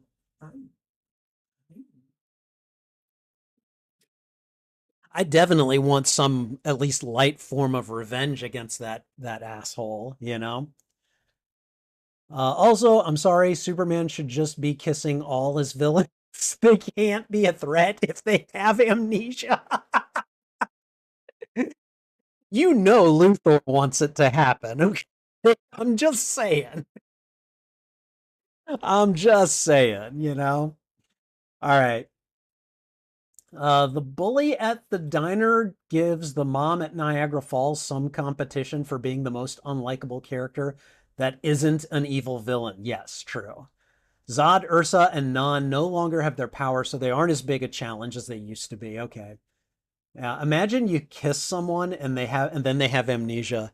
That would suck if you couldn't control it. Oh my God. All right. Let's see. For CG, the Richard Lester version of the film is a 9 out of 10. The Richard Donner is a 10 out of 10. All right. Okay. Zod, Ursa, and Nan were arrested in a deleted scene. All right, you guys were probably telling me that because I needed to hear it. The deleted scenes almost always have the most lore. Yes, they do. Since the scene is deleted, it looks like Superman got rid of Zod like he did in Man of Steel, so I don't like the scene being cut out. Yeah, no, I agree with you, CG. CG thinks that all of the added powers for Superman came from the Richard Lester version. He doesn't remember them being in the Richard Donner version. All right. Yeah, the movie logic never makes sense. Lydia, you are absolutely correct. Um, it's worse when people say Zeus never cheated on his wife. Okay, what are those people on when they were reading Greek mythology when Zeus cheated on Hera all the time? Hi, baby. Hi, how are you? How are you doing? Are you here for attention? Oh, hi. Hi. Hello. Hello, baby. How are you? Trouble loves you guys, by the way. Don't worry, Dad'll be done with the stream soon, okay? She's like, Dad, you're not paying attention to me. You know I love you. You know I love you. Yes, I do. I love you so much. I've got a medical bill to prove it. All right. It's okay. The background noise would be the worst part with two siblings. I mean, yeah, that would be a thing. Reeve, not Reeves. Yes, it's Christopher Reeve, and it's George Reeves. I know it's a common thing. Which, by the way, hi Sith Apple. Thank you for being here. Lex Luthor once took a bunch of cakes. I think he took 40 cakes. What, he stole them? I hear NASA was a museum place. I don't remember the exact location. NASA is in Houston. Or I guess, I mean, I think it claims Houston. It's technically like in Webster or Clear Lake, but yeah. Let's see. CG, do you have no CG? Yeah, yes, CG does have a channel. Yes, and you should go subscribe to him. Martha passing away is just mentioned. It's not shown. No. The sentence was about how Superman left. Oh, okay. All right. All right. Superman Returns feels like a sequel and a tribute to the first two films. It ignores the third and fourth films. Yeah. That's kind of why I think of it as a multiverse sequel, to be perfectly honest, because while I may not like the third and fourth films, I still acknowledge them. So honestly, if you want weird regarding Superman, there was the time he nearly died by Lex's hand to protect the recipe for Superman peanut butter. Nice. Let's see. Yeah, I'll have to go find the peanut butter commercial at some point. And there's also one of the weirder villains, Nick O'Teen, who tried to convince kids to smoke. Ha ha ha. That's really funny. Imagine trying and failing to steal someone's peanut butter. Dude, you try to steal my peanut butter and I catch you doing it, I'm gonna break your hands, all right? I like my peanut butter. Give me my peanut butter. Lex back in the day was weird as hell. I mean, like Superman was weird as hell back in the day. Batman was weird as hell back in the day. Just read some of those comics from like the 60s and 70s. Oh, oh, wow. Um, CG has a channel that is quite good. He does some really good reviews on various things. Yes, yes, he does.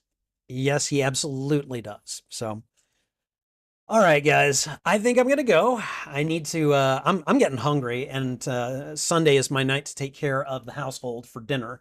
So I'm gonna go and tend to that, and then I'm probably gonna be watching Tulsa King at 8 o'clock. I think that's when I've got it scheduled. We're on episode 9 out of 10. So if you've got access to it and you enjoy that show, please feel free to join me for that.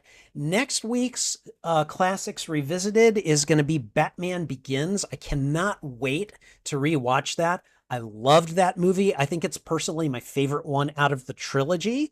But I'm really looking forward to that. And then feel free to join me all week, all month as I continue my voyage into DC content. I'll be watching The Blue Beetle on Friday. On Tuesday, I'm going to watch the first episode of Creature Commandos, and on Thursday, I'm going to watch the first episode of Superman and Lois. So feel free to join me for those. I really appreciate you guys being here. I'm going to head off. And oh, and it looks like someone put the is this the Superman peanut butter commercial that Sith Apple just linked? Screw it, let's watch it. Let me see.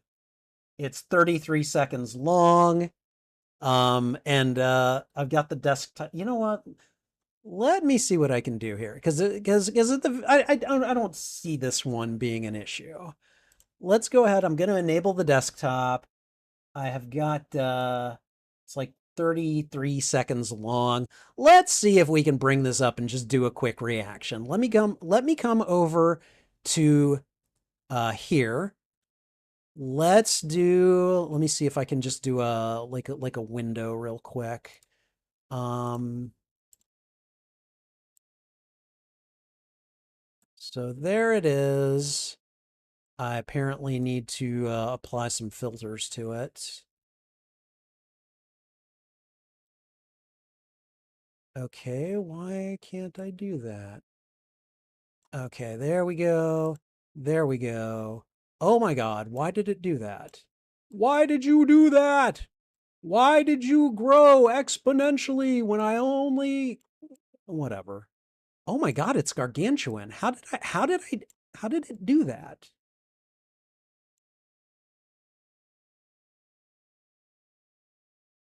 Okay, where... Oh my God.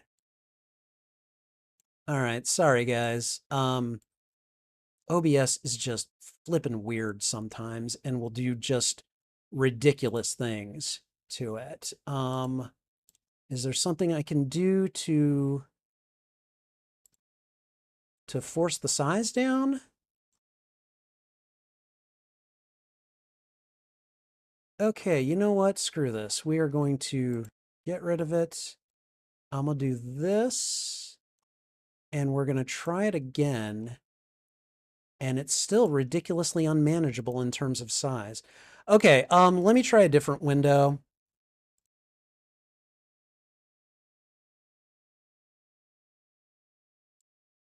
Okay.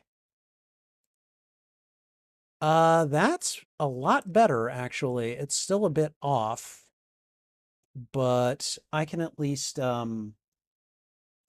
full screen it, and then I can shrink it down a little bit. So let's go ahead and do that. All right, guys, we're going to do a very quick reaction to the Superman peanut butter commercial. Here we go. Lex Luthor has Superman trap. Okay, hold on. I can't hear anything because I need the headphones on. Sorry, guys.